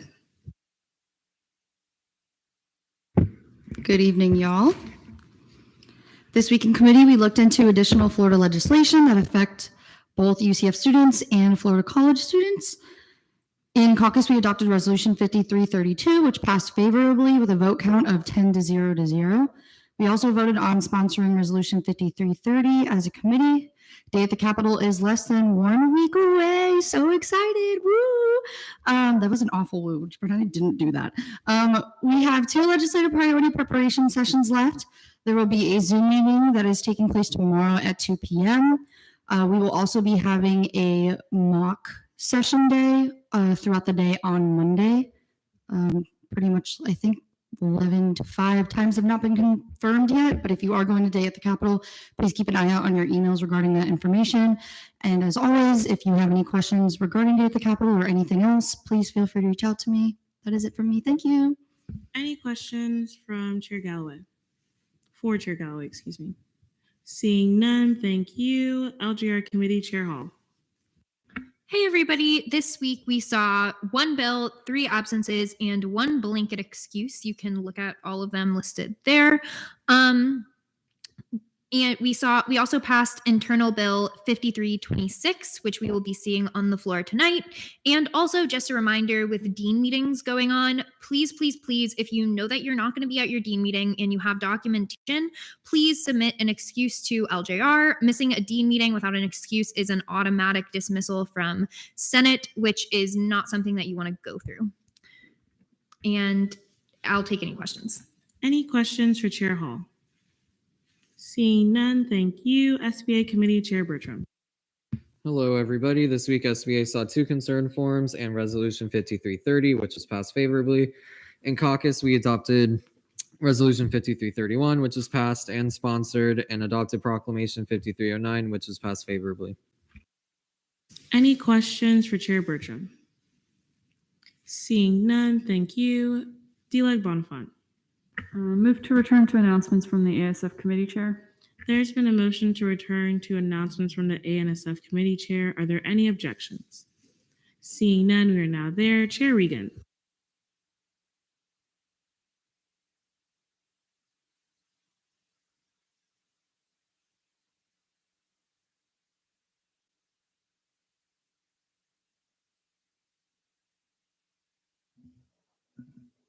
Hey everyone, so as we know, the special session is next week, normal Senate time, 7 p.m. in the chamber. The agenda is limited to a few announcements, FAO and CRT's reports for allocations so that those can all get processed. And then Fiscal Bill 5343, the budget. So a little bit about the ASF budget, and we'll go over a bit more detail about it next week as well. The ASF budget is created by state law, and the allocation and expenditure of the fund shall be determined by the Student Government Association of the university. Currently, the UCF ASF budget is $11.67 a credit hour, and for next fiscal year totals $21,100,000. So next week, there will be slight changes in the seating arrangement. We'll deal with that before Senate. Sean, how did you change the seating? Am I good to speak? Okay, so any members that sit on the budget committee that are in Senate will be on this half of the main table. Anyone that's on the budget committee that isn't in Senate will be on this half of the big table. Everyone else will be sitting in these 2 rows and the first 2 rows on that side. And then all the agency and department directors will be sitting in the back. So if you're in the back or at the main table, take note that you will not be there next week.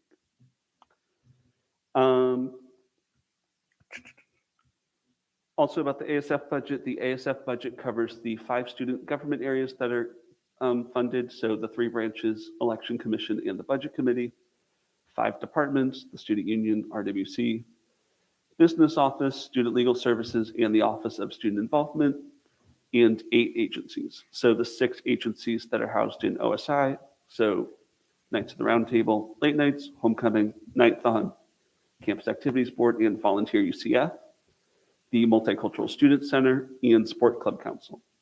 So there will be a representative from each of those areas here next week in case there are questions from Senate about like specific nuances within their budget or why things are the way they are. The special session is not the time for pet projects and like micromanaging different parts of agencies' budgets. So entities have flexibility when it comes to their budgets. So if an entity, there's something in their budget packet and it says they need, we'll say $5,000 for uniforms. We'll just go with an arbitrary thing like that. And you think it should be $4,000 because you want them to use another $1,000 for something else. They have the flexibility in their budget to do it how they see fit. That also applies between line items for departments or for entities. Questions about that part or anything I've said so far? Cool.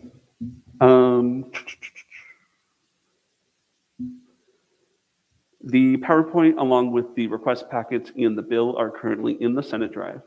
So the PowerPoint for next week's in there. It goes through like entity by entity and also goes through like a superficial view of some of the things and the changes. Note that a change from the request, so like if the committee amended the request to a different number, that's not the same thing as if their budget getting cut. So an entity comes in with a $90,000 budget. They request $100,000. They get $90,000 back. They netted nothing. So the committee amendment wouldn't really change their amendment much. Does that make, or their budget much? Does that make sense? And you'll see that more next week. Next week, to be cognizant of time, my preference would be that we not hear debate about more than 1%. Debate for 1% of the budget be limited to 5 minutes.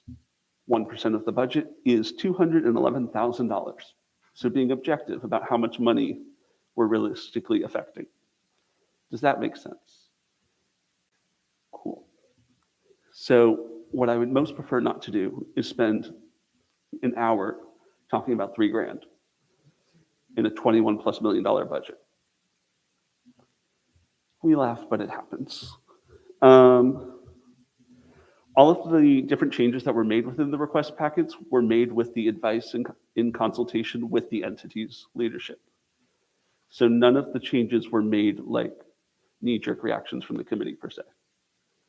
The committee this year has taken special focus to note that we as the budget committee cannot understand all of the different nuances within departments, agencies, or the funded areas, and that those representatives may know their budgets better.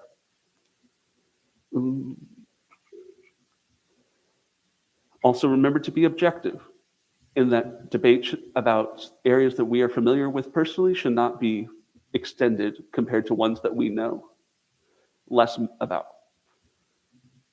So for example, we shouldn't be talking about student government areas because we know student government areas the best.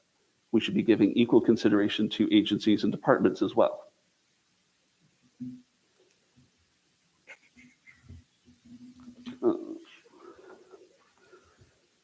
So in the drive is the budget bill, the proviso language, and which is in the budget bill, and the Excel document. So you'll need access to the Excel document and the written bill part. For next week, also the request packets are in there so you can see how different areas come to the numbers that they did.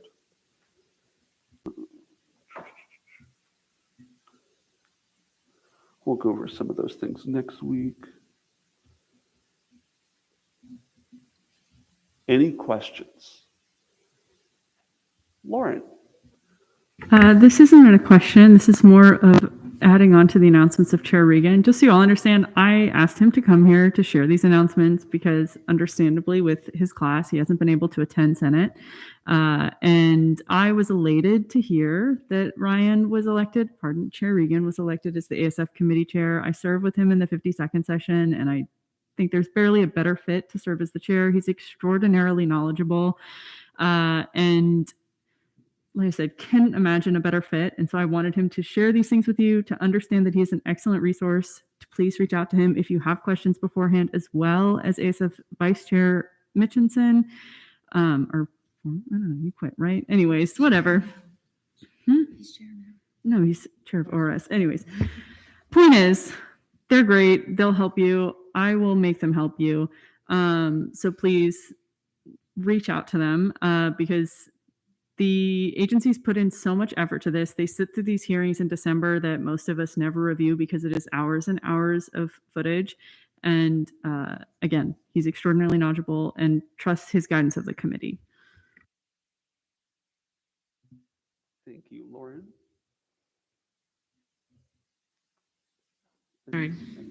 Ayla Horta. Okay, yeah, really quick, just to add on to Do You Like Bonifants and to add on to Chair Regan's announcements. The reason that Sean had his wonderful workshop earlier was to save time. So just to emphasize the importance of asking questions if you don't know now, so we don't waste time next week, as well as not looking dumb in front of the agencies. It's super important. So genuinely, Sean doesn't bite, Ryan does a little. So, reach out to the appropriate member and make sure that you're asking the questions now so we use our time efficiently and we get them what they need. So thanks. I'm going to apologize in advance. Next week, I'm calling everybody senator. I don't know your titles and a lot of names. Chair Galloway. May I direct a question to Chair Mitchinson?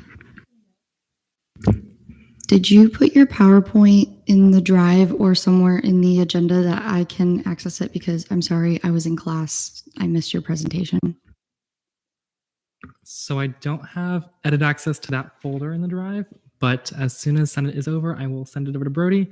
And then Brody, whenever you get it into the drive, is when it will be in the drive.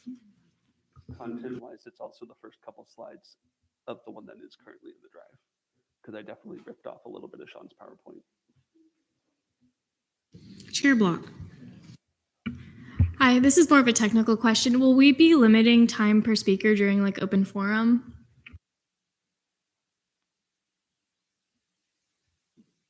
I don't see why we would necessarily need to. I didn't intend on it. If people want to come in and speak, they can. And different from budget committee, different from budget hearings, the entities will not be giving the full-blown presentation. The presentation is the PowerPoint, and then me just introducing what the entity does, why we made some of the changes we did, questioning, debate, vote. And questions may be asked to the entity or the budget committee members. Senator Patel. I know you just mentioned that, if we know a specific topic or a specific area, don't just talk about and go on about it. But how do you want us to balance? I know we all represent a different college, so we all have certain input of being a student of that college. So could you just define stuff we should mention, stuff we shouldn't mention, kind of with in the that, debate? I mean, Senate should not be debating and arguing about Senate's budget for an hour. That's what I mean. And then hypothetically, we're doing the budget bill and we talk about Senate and the executive branch for an hour and a half. There later in the agenda, there's 3 more entities, and then we pass $6 million for those other entities in 5 minutes. That is of concern. But your perspectives are why you were elected to Senate. And if we start getting into circle debate and not relevant things, I will make it abundantly clear that that's what's happening. Anyone else with questions? Seeing none, thank you, Ryan. Oh, I have a question for them. can be if you would like me to be.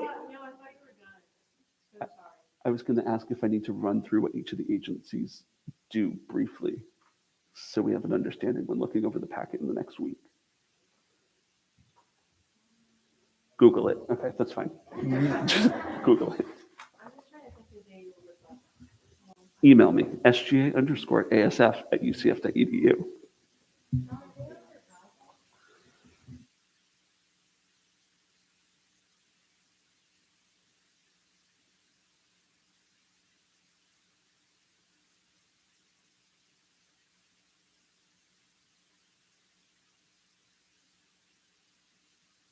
If you all need any help looking at what the agencies do, please feel free to reach out to any of us. We are more than willing to help you out with that.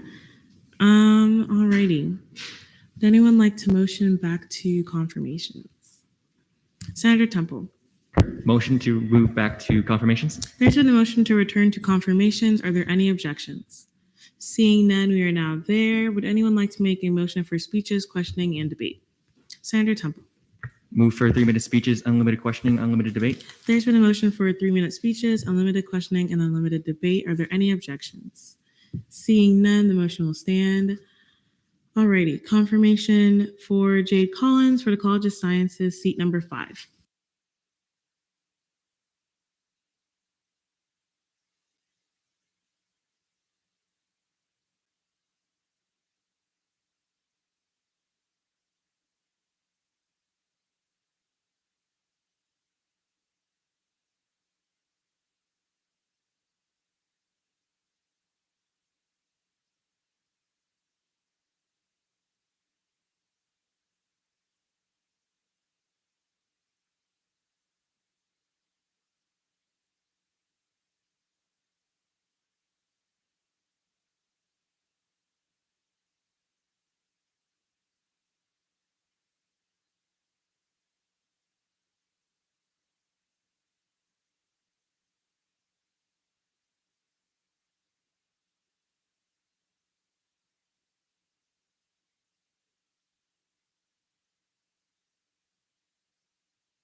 Thank you. We are now in line for questioning.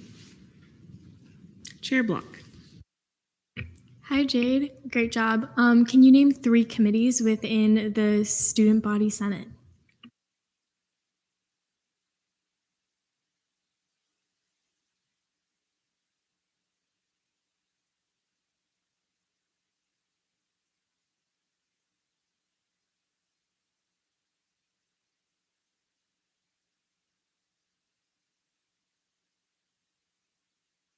Vice Chair Costas.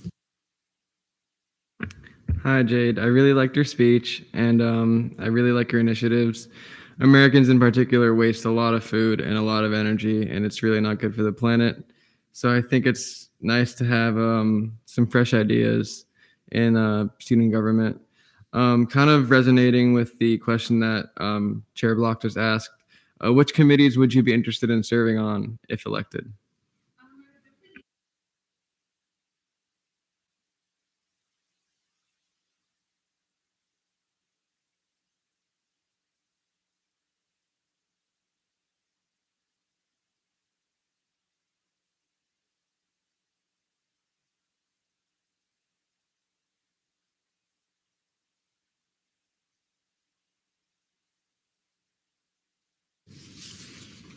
Chair Duca. Move to go to debate. There's been a motion to go to debate. Are there any objections? Do you object? Do you withdraw? Yes. Chair Holmes. So are there any, have you spoken regarding your initiatives, have you spoken to any different RSOs or any, community projects based off of, I just want to use an example, your compost initiative and things like that?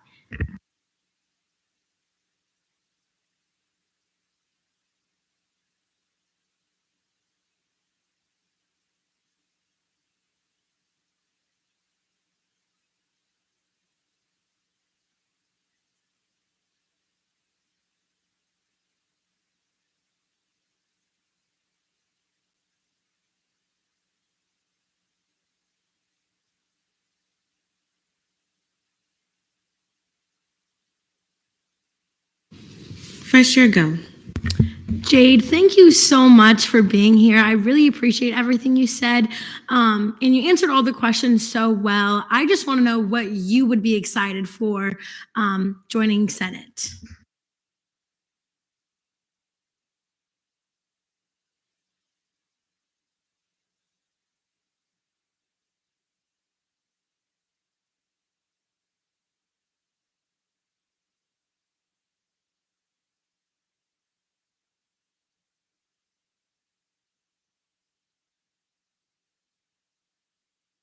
Senator Temple. May I retain after this question? For debate? Yes. Yes. So I have a question for you. First off, terrific speech. And from one pre-law student to another, where I am so proud to have another student from that sector to be up here. So I have a question regarding your initiative to build the community, because I have a similar one regarding culture. So how do you intend to utilize this community? So how do you intend to engage with them when you do establish it?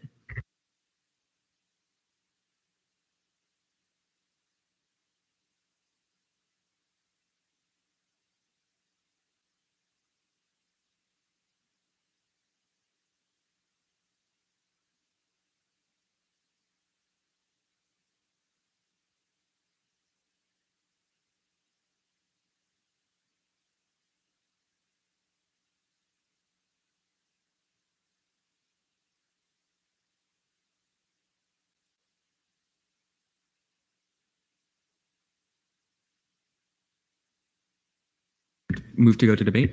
There's been a motion to go to debate. Are there any objections? Seeing none, we are now there. Senator Mole.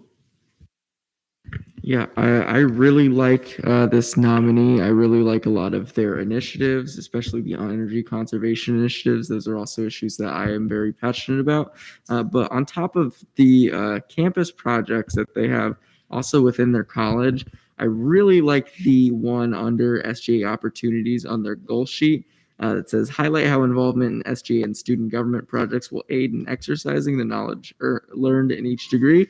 I think that SG has a very important role to play here on campus. And I think that not enough people know about this role. So an initiative like that would really help to get people more involved with SG, which I think is very important. Senator Temple, May I retain? you may. All right. So yes, I like to echo the sentiments of Senator Mull. I am thoroughly impressed with your performance tonight, and I am especially excited to see you execute your building the community plan, because I myself had come into Senate with an initiative to unite all the cultures and disparate communities of this university into a more cohesive unit. So I am more than willing to work with you in this. And with that, move to vote. There's been a motion to vote on this confirmation. Are there any objections? Seeing none, we will now be in voting procedures.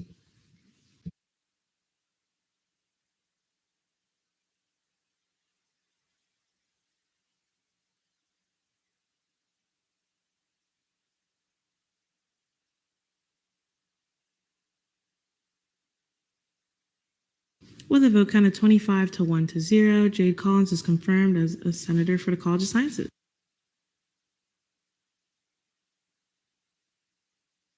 Congratulations. Chief Justice Gamera will escort you to be sworn in. No problem. All righty. Internal legislation. Notice of legislation on first reading, none. Notice of legislation on third reading. Oh, wait. I'm sorry. Chair Holmes.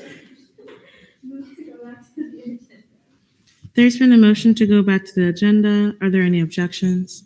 Seeing none, we are now there. Chair Holmes.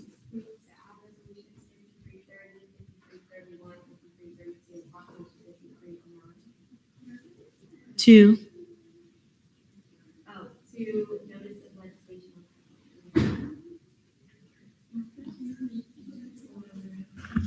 Madam Chair, sorry, for clarity, can we make sure that it's done on the mic, just so people in the live stream can also? Oh, yeah, that's a good point.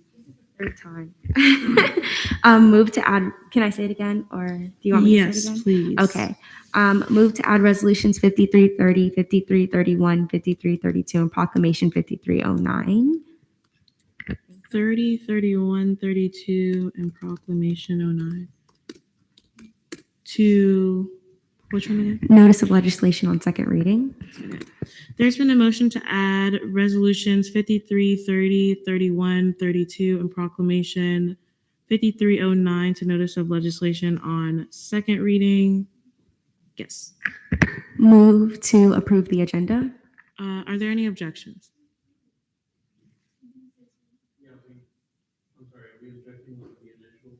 No, is anyone objecting to adding these to second? Because that was her motion to add it to second. Yeah.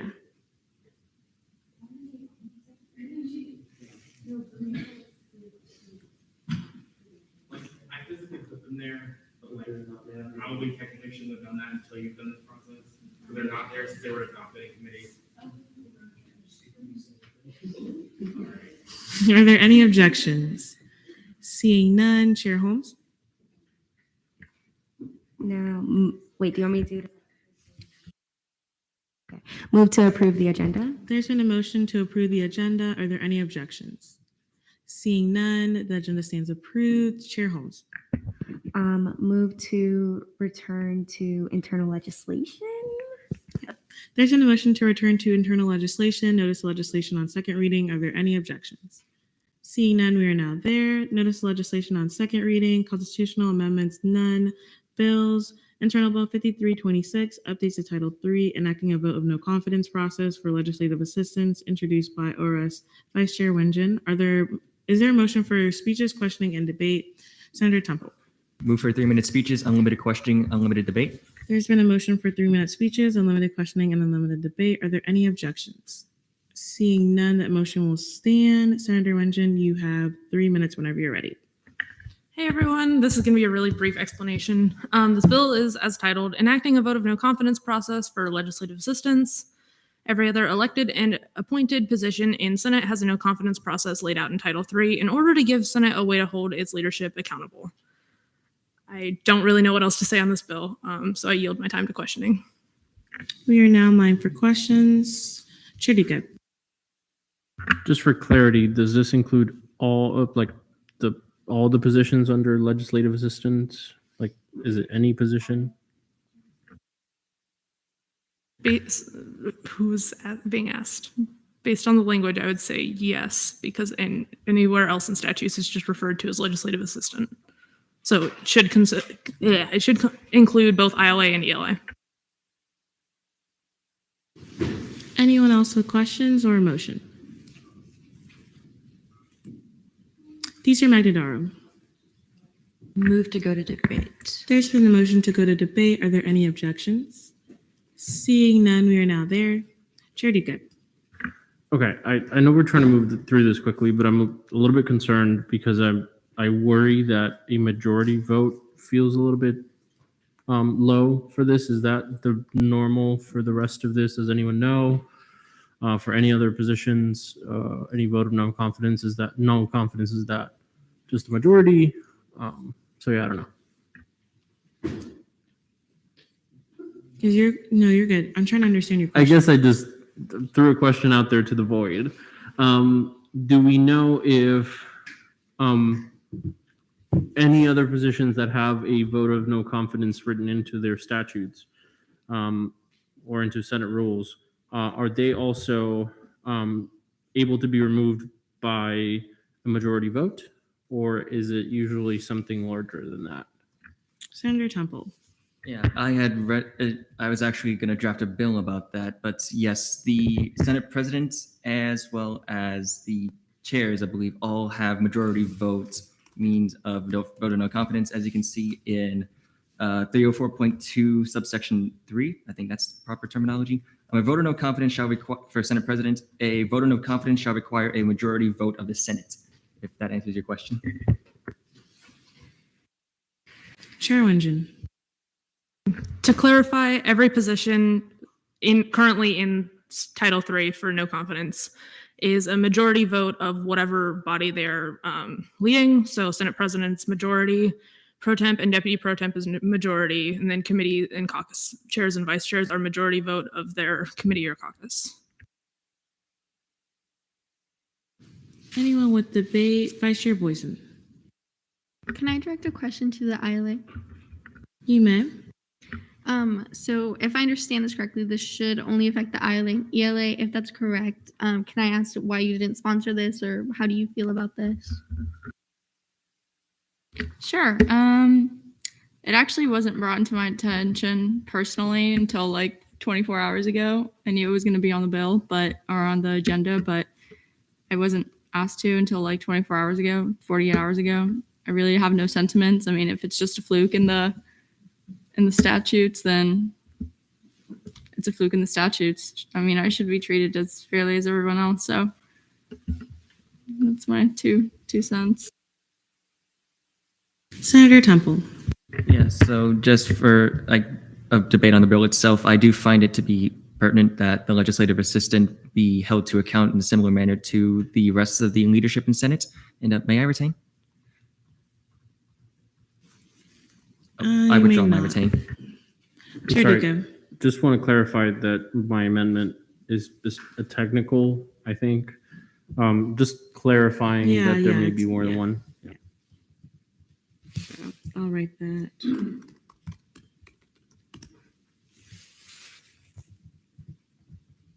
It's not a technical? Go ahead. For it's referring to the reason it says the legislative assistant is because it's the legislative assistant who had the vote of no confidence moved on them at the Senate meeting. I believe it's the same language as in the deputy pro tempore, but I'm not certain.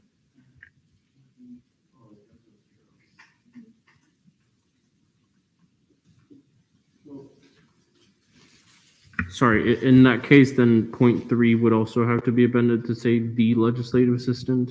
I'm just trying to keep consistency. No, look at C5 with A deputy pro tempore.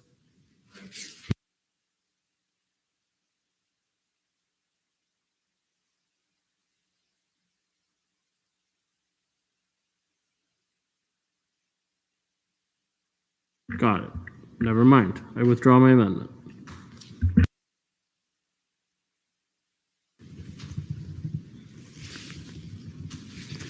Anyone else for debate? Deezer Magdadaro.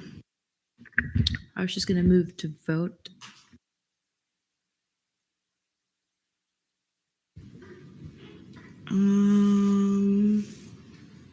Before we vote, sorry, 1 second.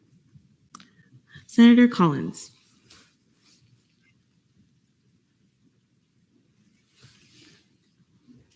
Say present and voting. Present and voting. So noted at 9:34 p.m. Welcome. Alrighty, and your motion was to vote. There's been a motion to vote on Internal Bill 5326. Are there any objections? Seeing none, we will now be in voting procedures.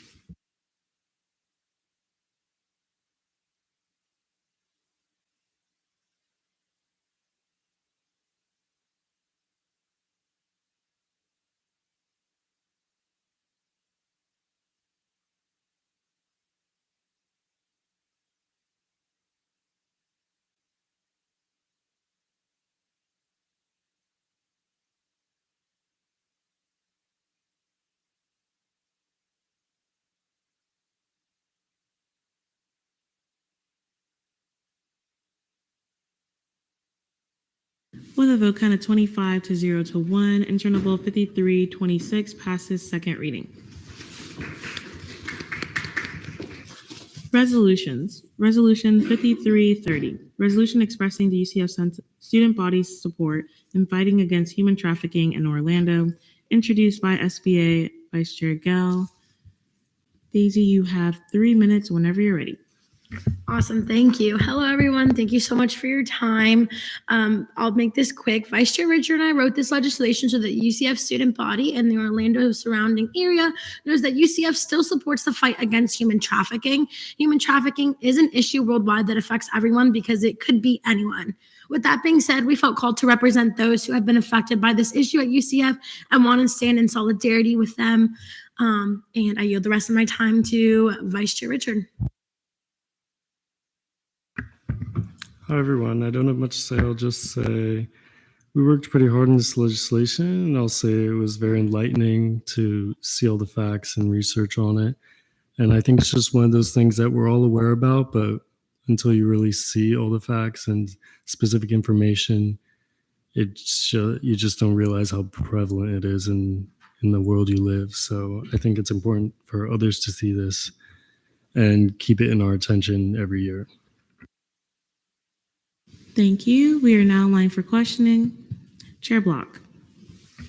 Okay. In the further be it resolved clause, it's sent to the Center for the Study of Human Trafficking and Modern Slavery. I'm not familiar with that organization. I just want to know like where it's housed and everything.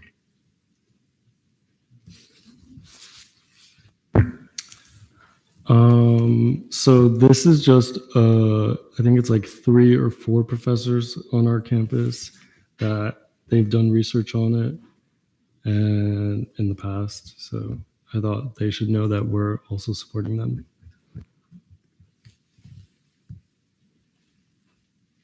Anyone else with questions?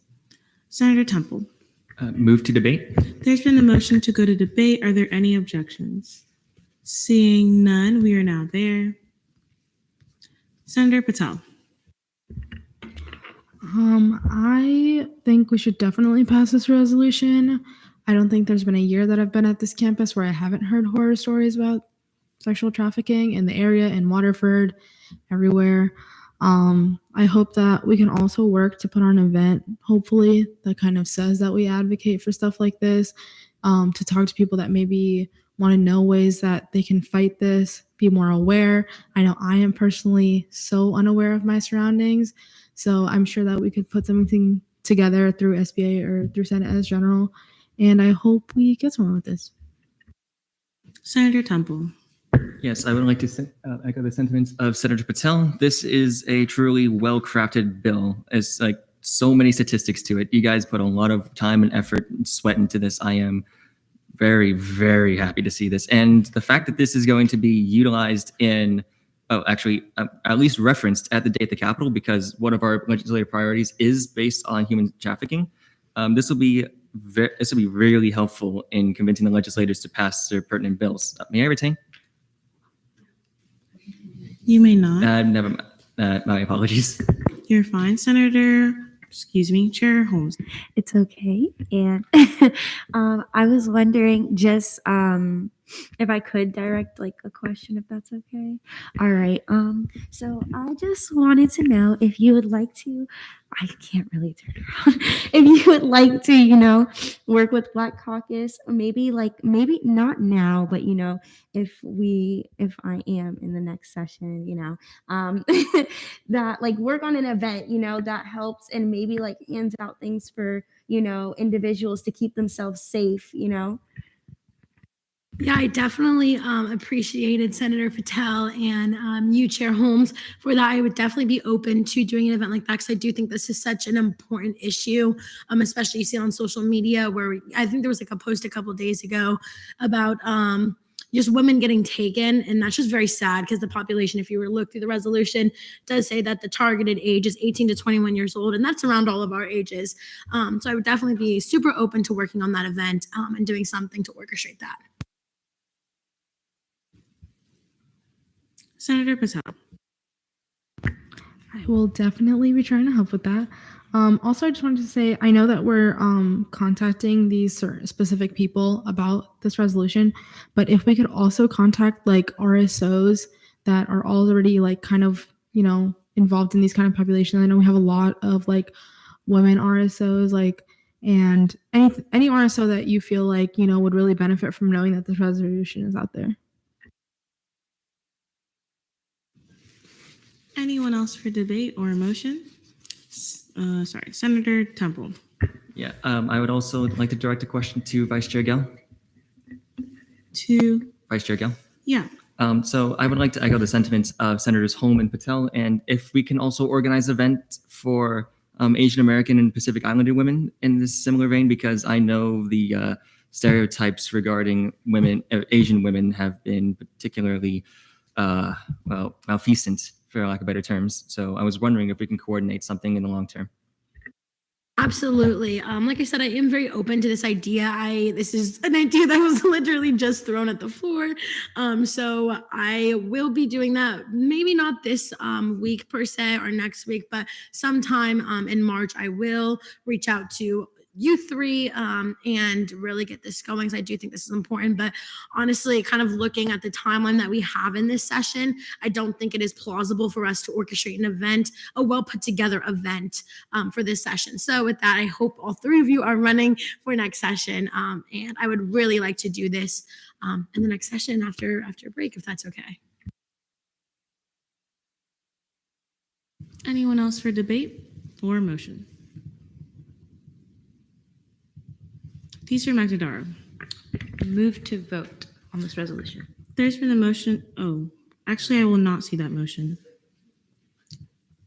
On this. Move to vote. I will not see that. Oh, yet. I lied. I thought it was. Sorry, y'all. No, you're good.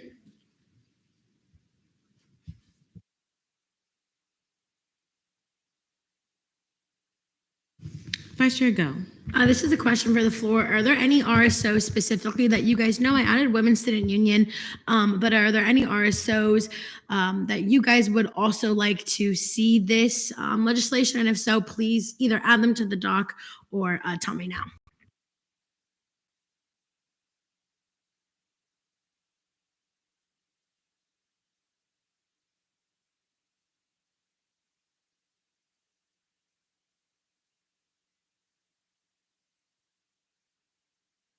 Senator Patel.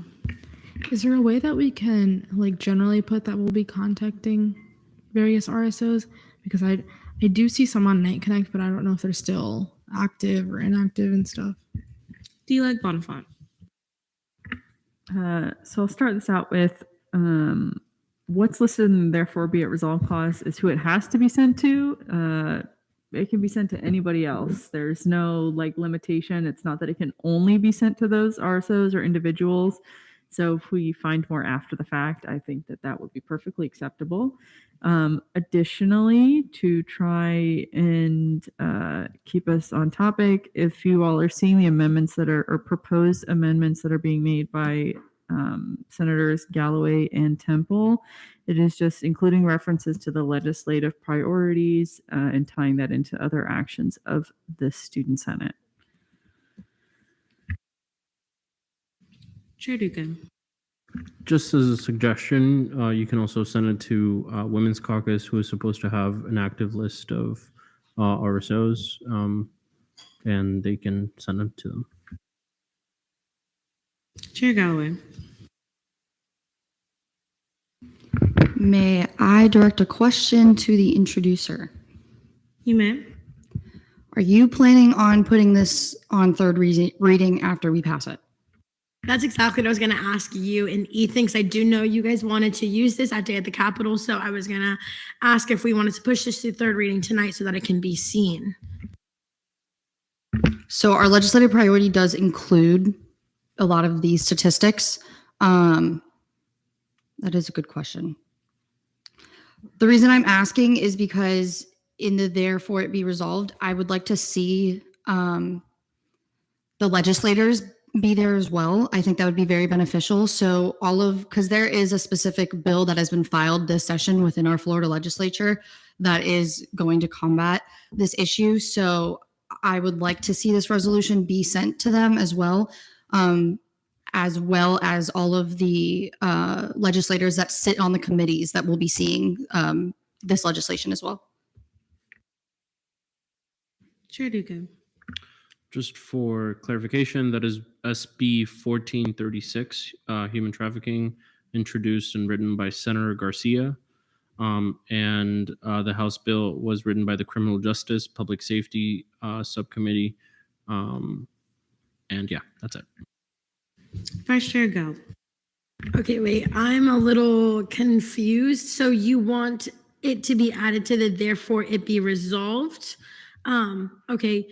I don't have the information of those legislators. Are you able to add that to the doc, or one you, Julian and Temple, someone? Because I do approve of that. I do think that is a good idea. Senator Temple. Yes, I currently have the the actual page pulled up now, and I'm collecting the pertinent information as we speak.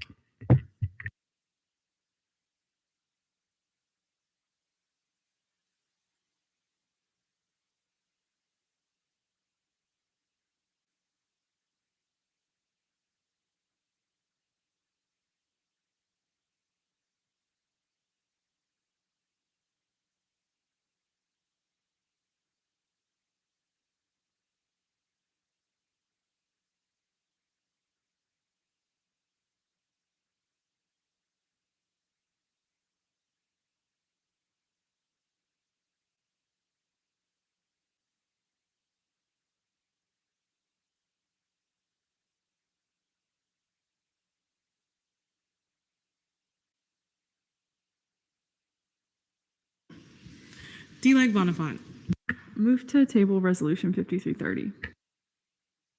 There's been a motion to table resolution 5330. Are there any objections? Seeing none, resolution 5330 is tabled. Okay. Resolution 5331. Resolution encouraging the University of Central Florida support of Jewish students and to denounce acts of anti-Semitism, introduced by Senator Hedman. Senator Hedman, you have 3 minutes whenever you're ready. Okay. All right, so this resolution is intended to address recent acts of anti-Semitism and violence that occurred at Waterford Lakes Town Center and on I-4 this past weekend, as well as just the broader issue of anti-Semitism on campus and in Florida. So these acts took place the day after National Holocaust Remembrance Day, which is a day commemorating the 6 million Jews that lost their lives at the hands of the same ideology that was being promoted at these events. Orlando is home to over 51,000 Jews, and UCF has over 6,000 Jewish students, making it one of the largest Jewish populations of any college in the world. Anti-Semitic hate crimes have seen a 40% increase since 2019, with 60% of all hate crimes in this country being targeted towards Jews, even though we only make up 2% of the population. This neo-Nazi group not only threatens the Jewish population, but all minority groups, including people of color and the LGBTQ plus community. The UCF campus has seen other acts of anti-Semitism as well, such as Nazi symbols being used to vandalize a Jewish campus organization.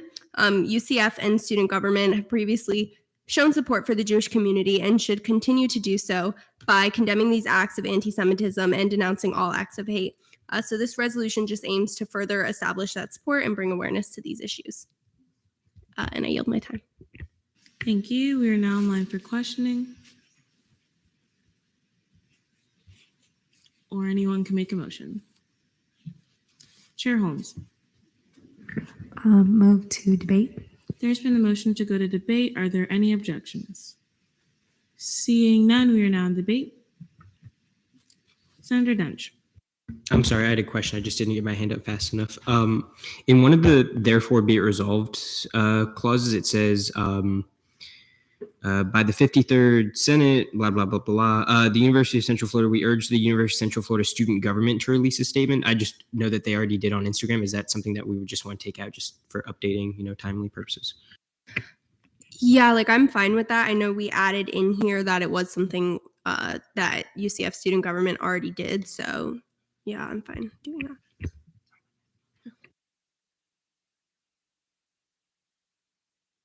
Vice Chair Costas. Yeah, I want to thank Senator Hedman for writing this bill. I think it's important that we combat this ideology. Sadly, it's spreading, and I think it's our duty to make sure that we can fight back against it. And it's also important that we have the president of UCF release a statement because this is in the Orlando community and Waterford is not too far away, and his voice is important. Anyone else for debate?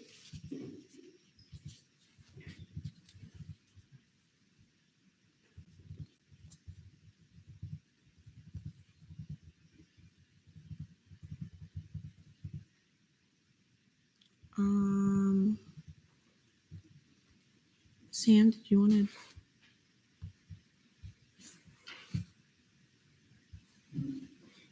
Oh, it's gone. Never mind.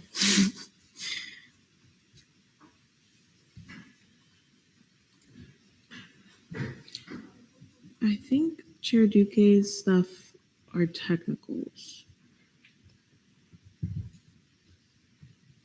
Yeah. I'm gonna see those as technicals.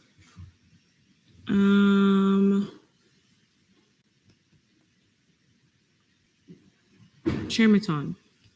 They're not mine, but move to. Wait, what's the right word? I can't even think of it. The block of amendments. There's been a motion to see. Wait, it came back. I'm so confused. Okay. Oh, okay.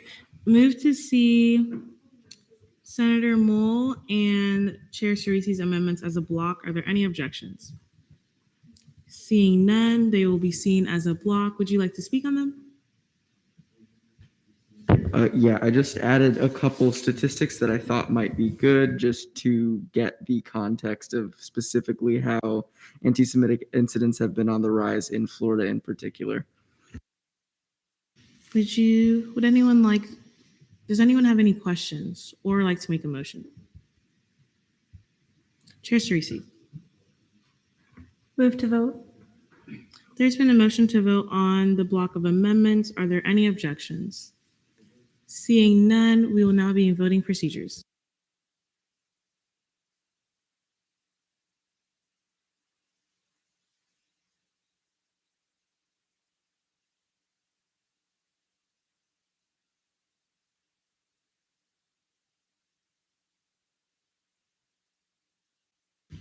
With a vote count of 26 to 0, the block of amendments pass. We are still on debate on Resolution 5331. Chair Maton. Move to vote. There's been a motion to vote on Resolution 5331. Are there any objections? Seeing none, we will now be in voting procedures.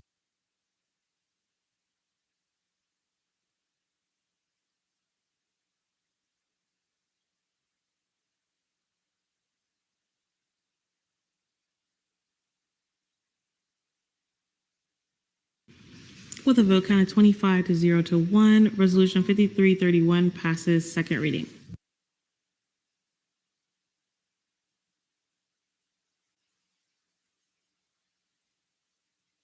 Alrighty. Resolution 5332, excuse me. Resolution expressing the UCF student body support of legislation pertaining to a grant program for students that are food insecure, introduced by the GAP Committee. Chair Galloway, you have 3 minutes whenever you're ready. Good evening, y'all.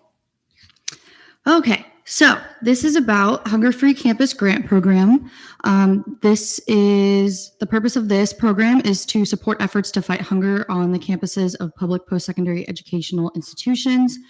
Within the bill text, the Commissioner of Agriculture shall annually designate as hunger-free campuses to public post-secondary educational institution campuses that meet the applicable eligibility requirements specified in a later subsection in the bill. So basically, this is going to remain in place until the Commissioner makes a determination that a campus is no longer eligible, and then we'll revoke the designation. So I know that was like a lot of words. So basically, this bill is an appropriation and will be able to fund programs that are for students that are food insecure. Would you like to speak about those? And I yield the rest of my time to Senator Temple. All right, so the bill in itself will allow for the commissioner to effectively designate certain universities to whether or not they are considered hunger-free pursuant to various different, what are they called, eligibility requirements. And if those universities do receive that title, they will be awarded the ability to utilize various grants that are actually being used by the Department of Agriculture in order to can prolong their fight against hunger on the campus. And that means they will be able to use the funds towards maintaining their food pantries, for example, or to extend resources to students without like secure food assets. And I yield my time to questions. We are now in line for questioning.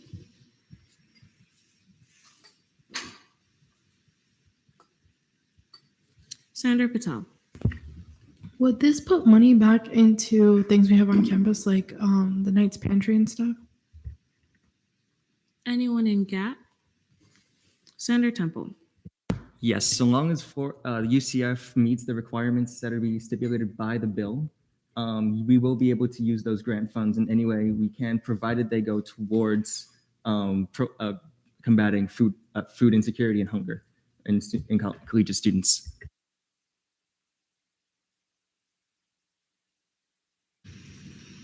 Chair Duque. Move to go to debate. There's been a motion to go to debate. Are there any objections? Seeing none, we are now there. Chair Duque. This is a great bill.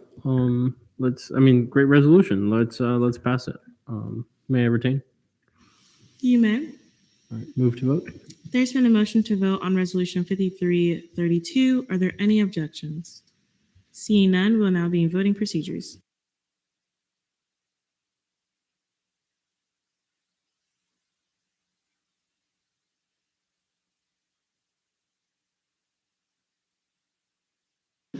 With a vote count of 26 to 0, Resolution 5332 passes second reading.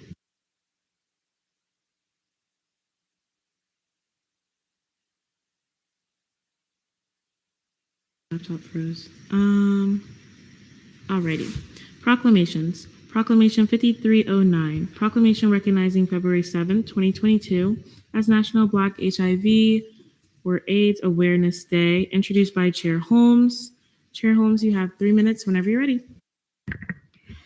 Hi, y'all. I'm just gonna make it brief. Let me see. Okay. Black/African Americans make up 42% of the 37,968 individuals within the United States that are diagnosed with HIV or AIDS. Out of every 100 Black/African Americans, 63% have received some type of HIV care, 43% have received regular care, and 53% of cases are virally suppressed. And just for some context, in 2019, Florida was reported with the most HIV or AIDS cases of any state in the United States. So this issue and epidemic is really important to me, and I think it should be important to you because just to keep, our youth, and not just our youth, but our population as a whole safe. And I am having a event where I'm handing out pamphlets to some of the Black RSOs to share with their members so that they can just, I know sexual education is something that is a priority to UCF, and I want to echo that as chair of the Black Caucus to our Black population, here during Black History Month. And I yield my time. We are now in line for questioning. D-Like Bonifant. Where's that statistic from about Florida having the most reported HIV/AIDS cases?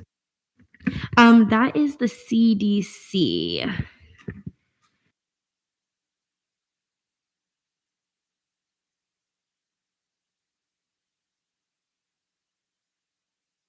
Just sorry. Oh, can I ask D-Like a question? Would I have to add that right next to the statistic?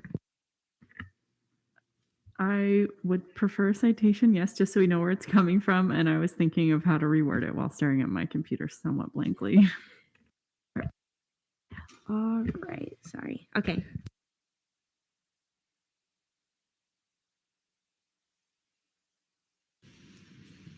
Senator Temple. Move to debate. There's been a motion to go to debate. Are there any objections? Seeing none, we are now there. Senator Temple.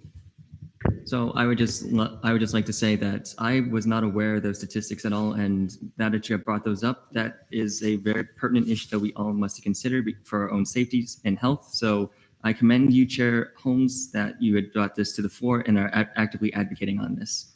I do commend you highly in this, and I do encourage my fellow senators to vote in favor of this bill in order to ensure that we are able to protect not only the health and safety of ourselves, but as well as the rest of the student body.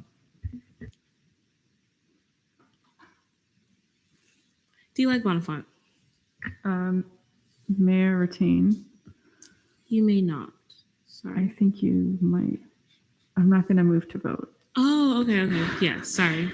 I encourage you all to vote in favor. I was really excited for this measure to be submitted. The HIV/AIDS crisis. HIV/AIDS is like always number one in the cause of infectious disease deaths, tied with TB. We love to see it. Not really. Of course, it's important to acknowledge the health disparities experienced by racial and ethnic minorities in the U.S. We've seen it with COVID. We've seen it with many diseases, including HIV/AIDS. And I, again, was just really happy with this measure being submitted. With that, I move to see Senator Holmes and Senator Duquesne's, no? Okay, Senator Holmes and Senator Duquesne's amendments as a block. There's been a motion to see Chair Holmes and Chair Duquesne's amendments as a block. Are there any objections? Seeing none, they will be seen as a block. Would you like to speak on them, or would anyone like to speak on them? Chair Holmes. I just want to thank you all and thank D-Like Bonifant and Chair Duque for that adding that, because I think that's really important to add to this proclamation, the disparity that D-Like pointed out. So yeah, I just wanted to say thank you. Does anyone have any questions, or would anyone like to make a motion? Vice Chair Richard.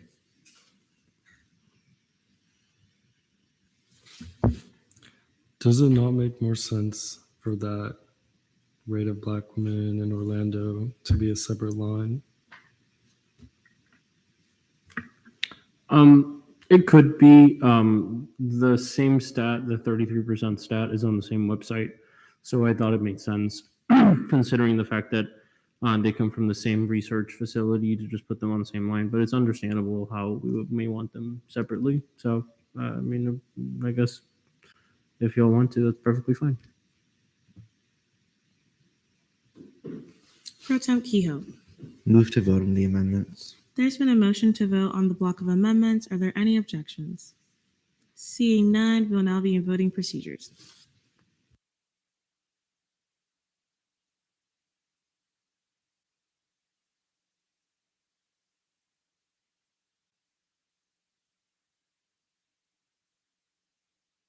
With a vote count of 27 to 0, the block of amendments pass.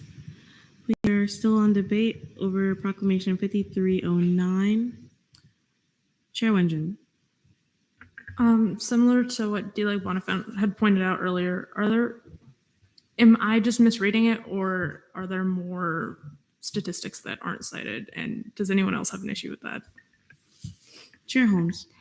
So anything under, I wasn't sure how I was supposed to put it, and all those statistics go under the CDC. So I wasn't sure if I was supposed to put, CDC and then roll everything out right under there, or if I was supposed to, continue saying according to the CDC. I didn't know if it was going to be repetitive or not. Chair Duke. Just so everyone knows, we aren't obligated to cite anything. Of course, we want to. And I know I sound like Lauren right now. But I think as long as we all know that it's from the CDC, we're probably okay.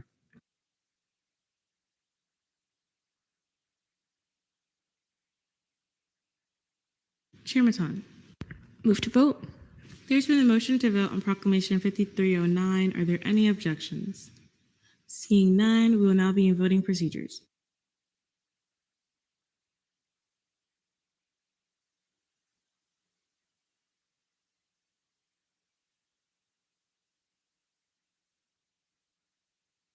With a vote count of 27 to 0, Proclamation 5309 passes second reading.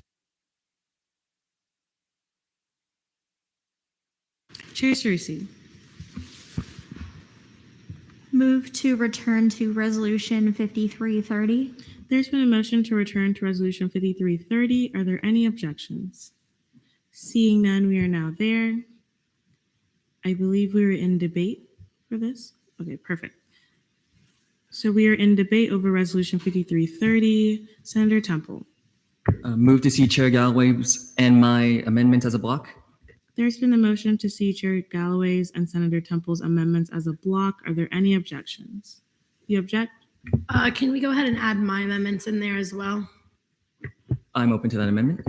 Alrighty. There's been a motion to add Chair Galloway, Senator Temple, and Vice Chair Gell's amendments as a block. Are there any objections? Seeing none, they will be seen. Would anyone like to speak on them? Chair Galloway.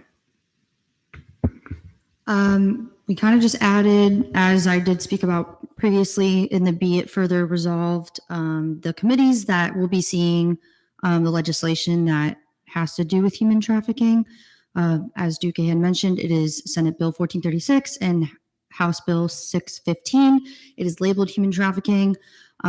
So adding that in there, I think, is very important to highlight that there are things that are taking place within our state legislature that is trying to combat this issue. So I did add that as well.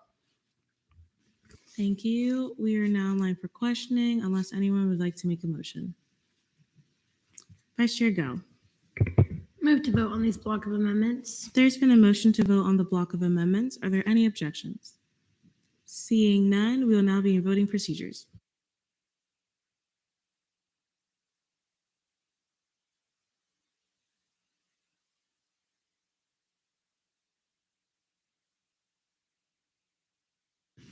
With a vote count of 26 to 1, the block of amendments pass. We are still in debate over Resolution 5330. Senator Temple. Move to vote. There's been a motion to vote on Resolution 5330. Are there any objections? Seeing none, we will now be in voting procedures.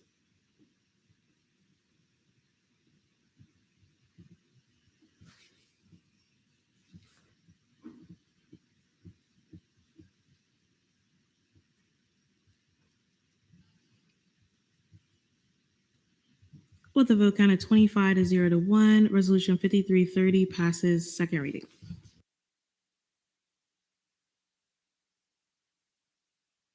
Senator Temple. Move to return to the approval of the agenda. There's been a motion to return to approval of the agenda. Are there any objections? Seeing none, we are now there. Senator Temple. Move to place resolutions 5330, 31, and 32 onto notice of legislation on third reading.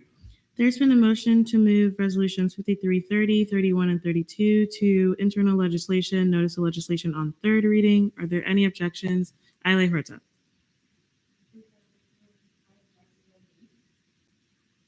Is there a need?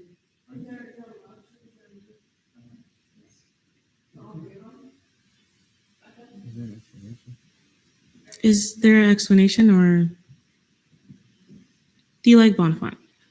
Yeah, so 5330 and 5332, right? Yeah, sorry, are ones that if we pass them tonight, right, the Florida legislature committee sessions, basically like it's, okay, I'm going to yield to Chair Galloway because I forget all of the dates and everything.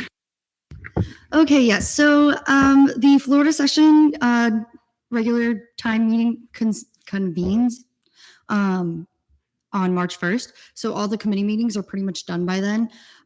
So if we do not push this legislation and send this to the legislators, there is a chance that the legislation fails, or AE, that's not a correct word, IE, excuse me, could basically die.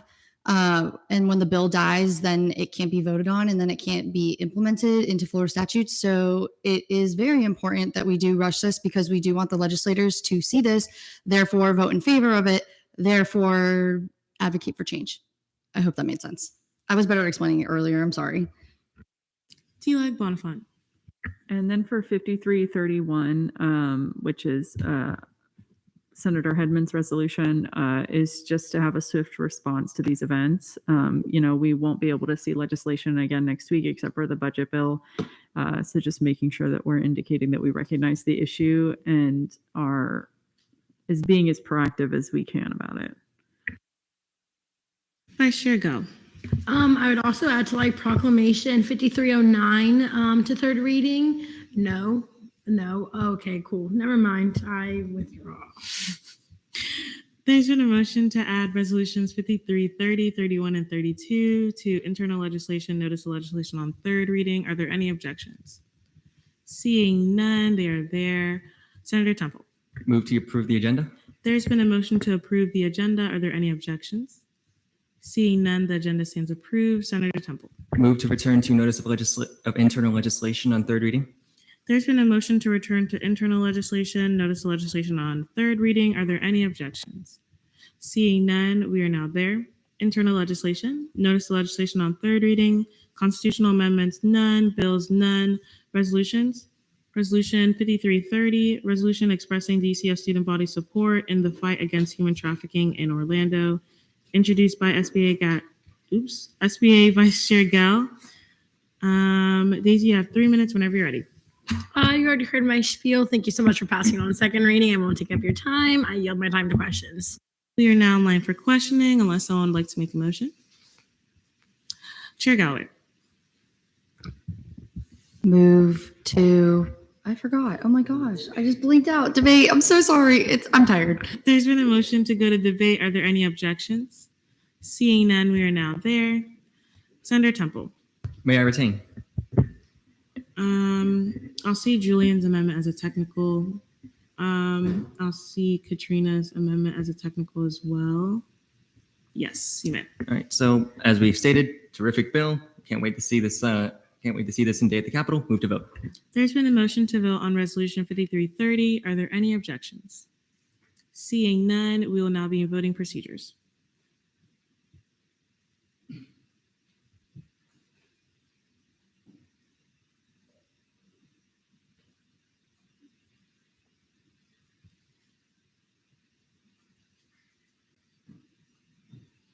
With a vote count of 25 to 0, resolution 5330 passes third reading.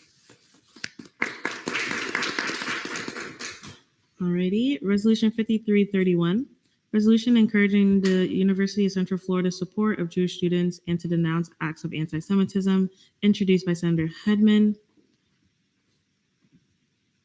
Sorry, it's not loading for me. Senator Hedman, you have 3 minutes whenever you're ready. Yeah, you also just heard what I have to say, so I yield to questions. We are now in line for questioning, unless someone would like to make a motion. Chair Duguid. Move to go to debate. There's been a motion to go to debate. Are there any objections? Seeing none, we are now there. I was going to say his title. Vice Chair Foster. Move the vote. There's been a motion to vote on Resolution 5331. Are there any objections? Seeing none, we will now be in voting procedures.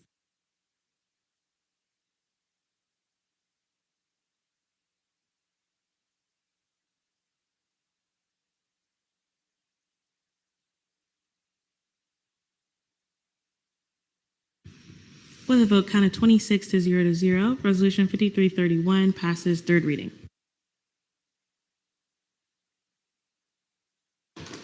Alrighty, Resolution 5332.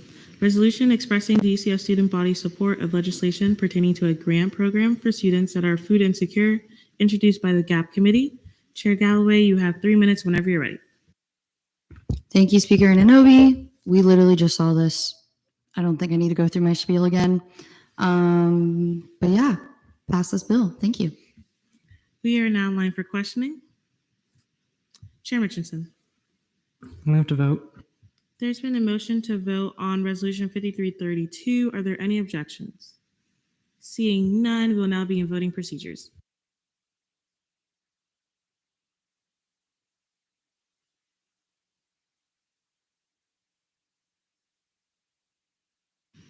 With a vote count of 27 to 0, Resolution 5332 passes third reading.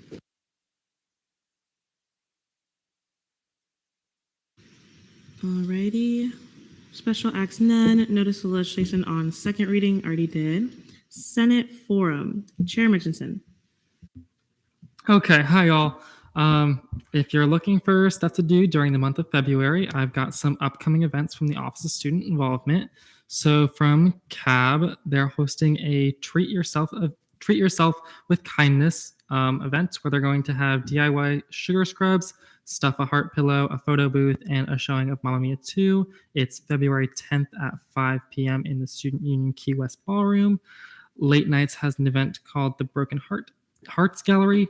So basically, we will have DIY friendship bracelets and heart ornament painting, and we'll be showing the Broken Hearts Gallery. This is February 9th at 7 p.m. in the Student Union Cape Florida Ballroom.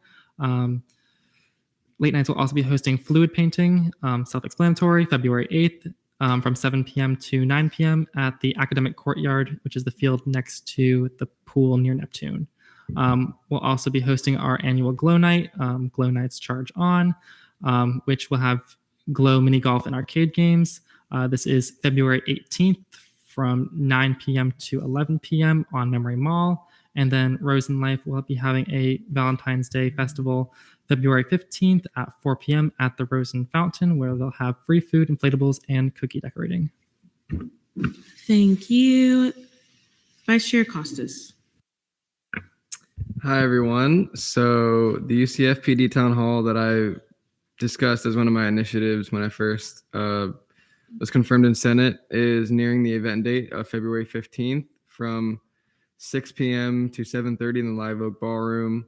We have sent out emails to a ton of RSOs that we feel would be interested in the event. UCF PD, UCF Victim Services, UCF Security Management, and UCF Emergency Management will all be tabling at the event. SBA and GAP will also be tabling.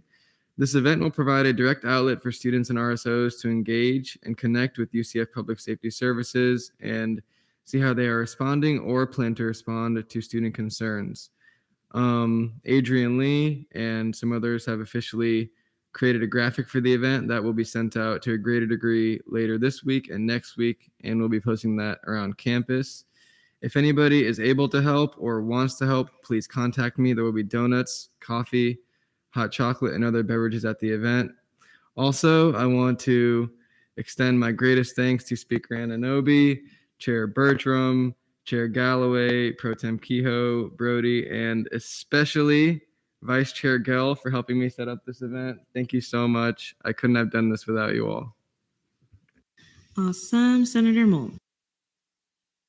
Hello, everyone. My meeting with the student union last Friday went great.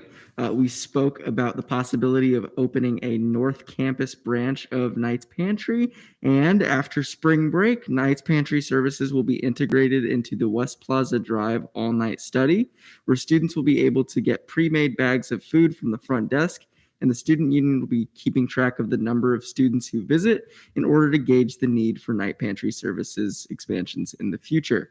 This will be accompanied by an update in signage to denote that Knights Pantry service are in fact being offered at All Night Study, and hopefully, wink wink, be accompanied by an SG ad/publicity campaign on our social medias. Thank you, Senator Patel. Hi guys. I think this is my first Senate forum, but basically I just wanted to talk about something that is an issue for a lot of people, and I know you guys well, but I don't know this deep about you, but I just wanted to tell everyone just in case. So medications can be quite expensive, as you know, and pharmaceutical companies are basically a monopoly.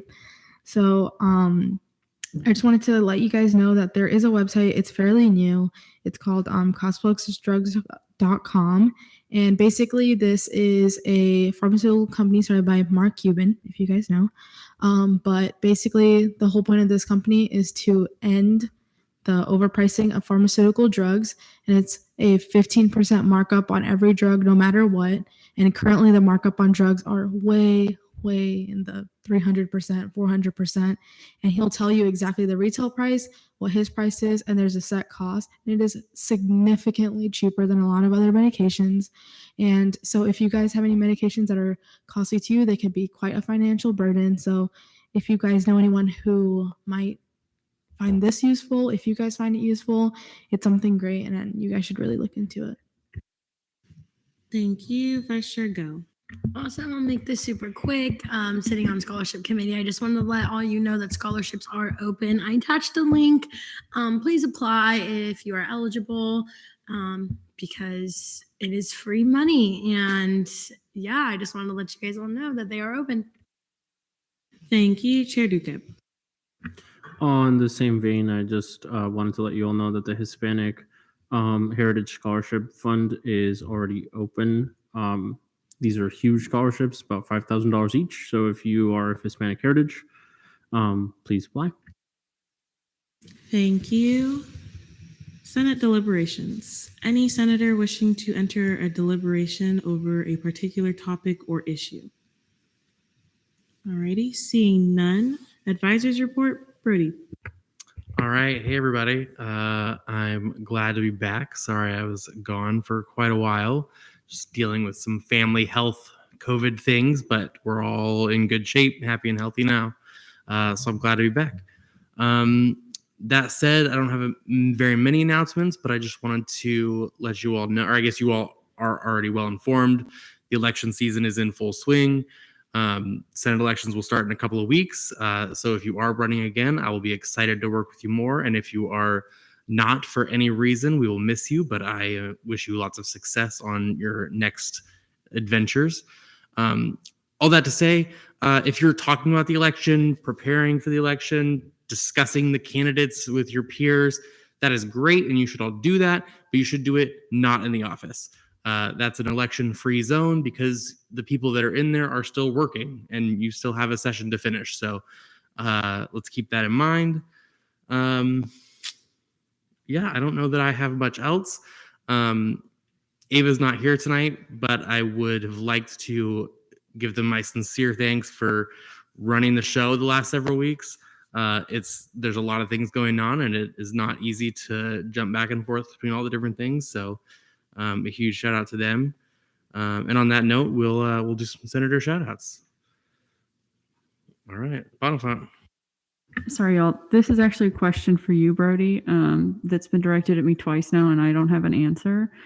In terms of formatting legislation, whereas clauses, should they be capitalized or not? I'm going to get back to you on that because honestly, I don't know. You know? All right, are there more questions or senator shout outs? Question? Okay. Are there any other questions for me? Okay, then we'll do Senator shoutouts. Temple. So I'm just going to get mine out of the way. They're quite lengthy. I would like to give a shout out to Vice Chairs Gell and Costas and Senator Hedman for being absolutely inspiring, for taking the initiative and drafting your respective resolutions and yes, just resolutions. And I am currently working with Senator Costas on one right now. And I just have to say, I am so very happy to finally be engaged in the legislation writing process. I'd also like to shout out, oh man, who was I going to shout out? Oh yeah, Chair Block for the Oreos and CRT yesterday. I did not expect to actually be addicted to the carrot cake Oreos, but hey, it's good. Vice Chair Taylor. Oh then. Well, props to both of you. And finally, Chair Anunobi for respectfully opposing my opinion on carrot cake. All right, Costas. I want to shout out Senator Patel for raising some awareness about Mark Cuban's Cost Plus Drugs website. I had no idea about that, and I know the pharmaceutical companies definitely like to price gouge like a mafia. So thank you for discussing that. And I also want to shout out Senator Temple for being awesome and really, it looks like he's been doing this for years. So shout out to you, and also shout out to CRT for just talking about carrot cake Oreos for so long. I didn't expect to hear about that tonight. All right, Holmes. I just want to do really quick. Thank you to D-Leg Bonifant for just helping me with my first piece of legislation. I really appreciate that. And I'm sorry, I'm blanking. Oh yeah, Coordinator Lee for helping me with funding for my event. And I also want to shout out to Director Fletcher. I know they're not here right now, but Director Fletcher for pushing me to do this event, because I didn't think, I could do it in such a short amount of time. They are very awesome. And then just shout out to my vice chair for just being my vice chair. So thank you. All right. Oh yeah, Mitchinson. So I'd like to shout out Chair Block and Vice Chair Taylor for having to deal with some aggressive RSOs this week and handling that very well. And then I'd also like to shout out Vice Chair Matan for joining fiscal chair leadership. All right, Hedman. Yeah, I just want to shout out Senator Temple and Vice Chair Costas for helping me with my resolution, and also D-Leg Bonifant for also helping me write my first piece of legislation and answering all of my millions of questions. Thank you. All right, Boyson. So I was ready. So I want to shout out Chair Mitchinson for helping me out this week with the special RSO, which the president is watching. There's been some issues, but we're getting it resolved. I also want to shout out Speaker Anunobi, because you've also been super transparent and have helped me so much with this. And I had other people. Oh no. I also wanted to shout out Chair Wanjin, because this was your first piece of legislation. Congratulations. It got passed. And Senator Simcoe, because this was your first official Senate meeting. So congratulations and welcome. All right, Galloway. Okay, can we take a guess? Like, shout out to the GAP committee. Like, y'all are doing so amazing. First of all, like, not only are we still doing Day at the Capitol stuff, but we also just like passed resolutions, but it's fine anyway. Not trying to flex. But I do want to give like y'all individual shout outs, because like y'all have been doing these prep sessions and everything, and y'all are just completely amazing. Like every single one of you. Everyone in GAP did a prep session pretty much. And then for Holmes and Seiko, who just like literally came last minute, like y'all are still supporting us. So I just want to thank y'all as well. But seriously, shout out to the whole GAP committee and all of y'all. I can't thank, I'm going on a spiel. I'm so sorry. I'm not trying to rant and go too long, but I really do want to like thank all of y'all for all of your efforts and all of your help with everything. Special shout out to Ethan for helping with the advocacy template agenda thing that we're doing right now. The PDF is almost done. It's a great time. The little flyer and stuff. So yeah, just want to shout all y'all out. Like y'all have my whole heart. Seriously, like being so engaged, and I'm going in circles. Okay, I'm done. All right, Temple. It's not a shout out, but I do want to apologize to you, Brody, because I know you had to edit my very long advocacy agenda templates. So sorry about that. All right. And I'm so sorry I don't know your name yet, but to the senator in the blue blazer. Vice Chair Foster.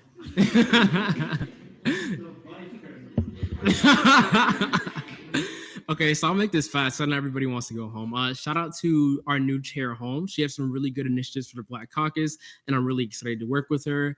Shout out to Vice Chair Gail. She's really supportive, and every time I have a question, she does not hesitate to answer it for me. And shout out to, you gotta help me out here. Amin, Senate Vice Chair. Vice Chair Amin, he caught something really important this week in our FAO committee meeting. All right, very nice. I apologize, Vice Chair. I'm so sorry. Go. I just want to shout out the new senator, Senator Collins. Congratulations on being a senator now, and I'm super excited for what you do. I know it's kind of hard sitting here for your first time, but I'm really happy to have you here. All right. Are there any other senator shout outs? All right, that's it. All right, Holmes. It's really random, but I want to shout out. Is it Senator Richard, or what's your title?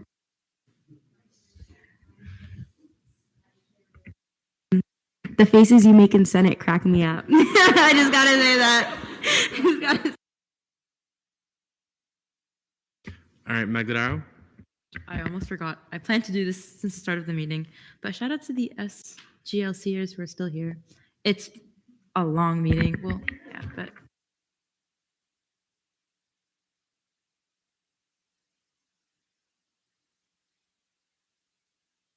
sorry. Miscellaneous business. I hereby appoint Senator Collins to SBA. I hereby Vice Chair Costas. Move to open up nominations for Women's Caucus Chair. You would do that in your caucus meeting, yeah. I hereby resign Aile Huerta from ORS. Is there a motion to open up nominations for LGR? Any objections? Is there a motion to nominate Aile Huerta to LGR? Any objections? Is there a motion to close nominations? Any objections? Is there a motion to vote on the election? Any objections? Alrighty, seeing none. All those in favor say aye. All those against say nay. All those abstaining? Congratulations, Aile Huerta is now an LGR. Alrighty, Nathan's Killer Couture. Okay. Oh my gosh. Kehoe's Killer Couture. So sorry. I said that. This is my first time since I've like officially been passed the torch. This is like very nerve-wracking, but I already picked them out. In third place, I think Chair Hall should take that for the little get up tonight. I appreciate it. Second place is going to go to our Vice Chair Taylor for, I just love the shirt. And then first place is going to go to our CRT Chair Block. The whole get up just makes sense. Yes, stay tuned for next week's picks. Congratulations, y'all. Alrighty, would anyone like to make a motion? Senator Temple. Move to adjourn pending final roll call. There's been a motion to adjourn pending final roll call. Are there any objections? Seeing none, we are now there.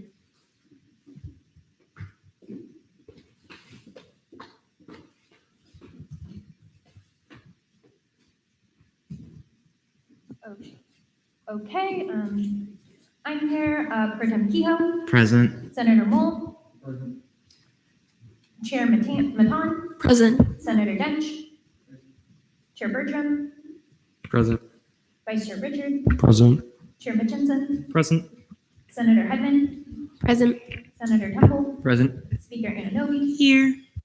Chair Wonjin. present. Senator Simcoe. Present. Chair Block. I'm here. Senator Amin. Present. D-Leg Bonifant. Present. Chair Galloway. Here. Vice Chair Foster, Vice Chair Gell, Present. Vice Chair Taylor, Here. Senator McElvin, Senator Patel, Senator Jacobs, Sir Magdadaro, Vice Chair Costas, Here. Senator Collins, Present. Chair Holmes, Present. Chair Cerisi. Okay. Chair Duque, Here. ILA Huerta, ELA Jimenez,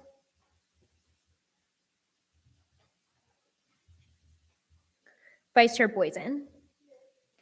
Okay, with 29 out of 32, quorum is verified.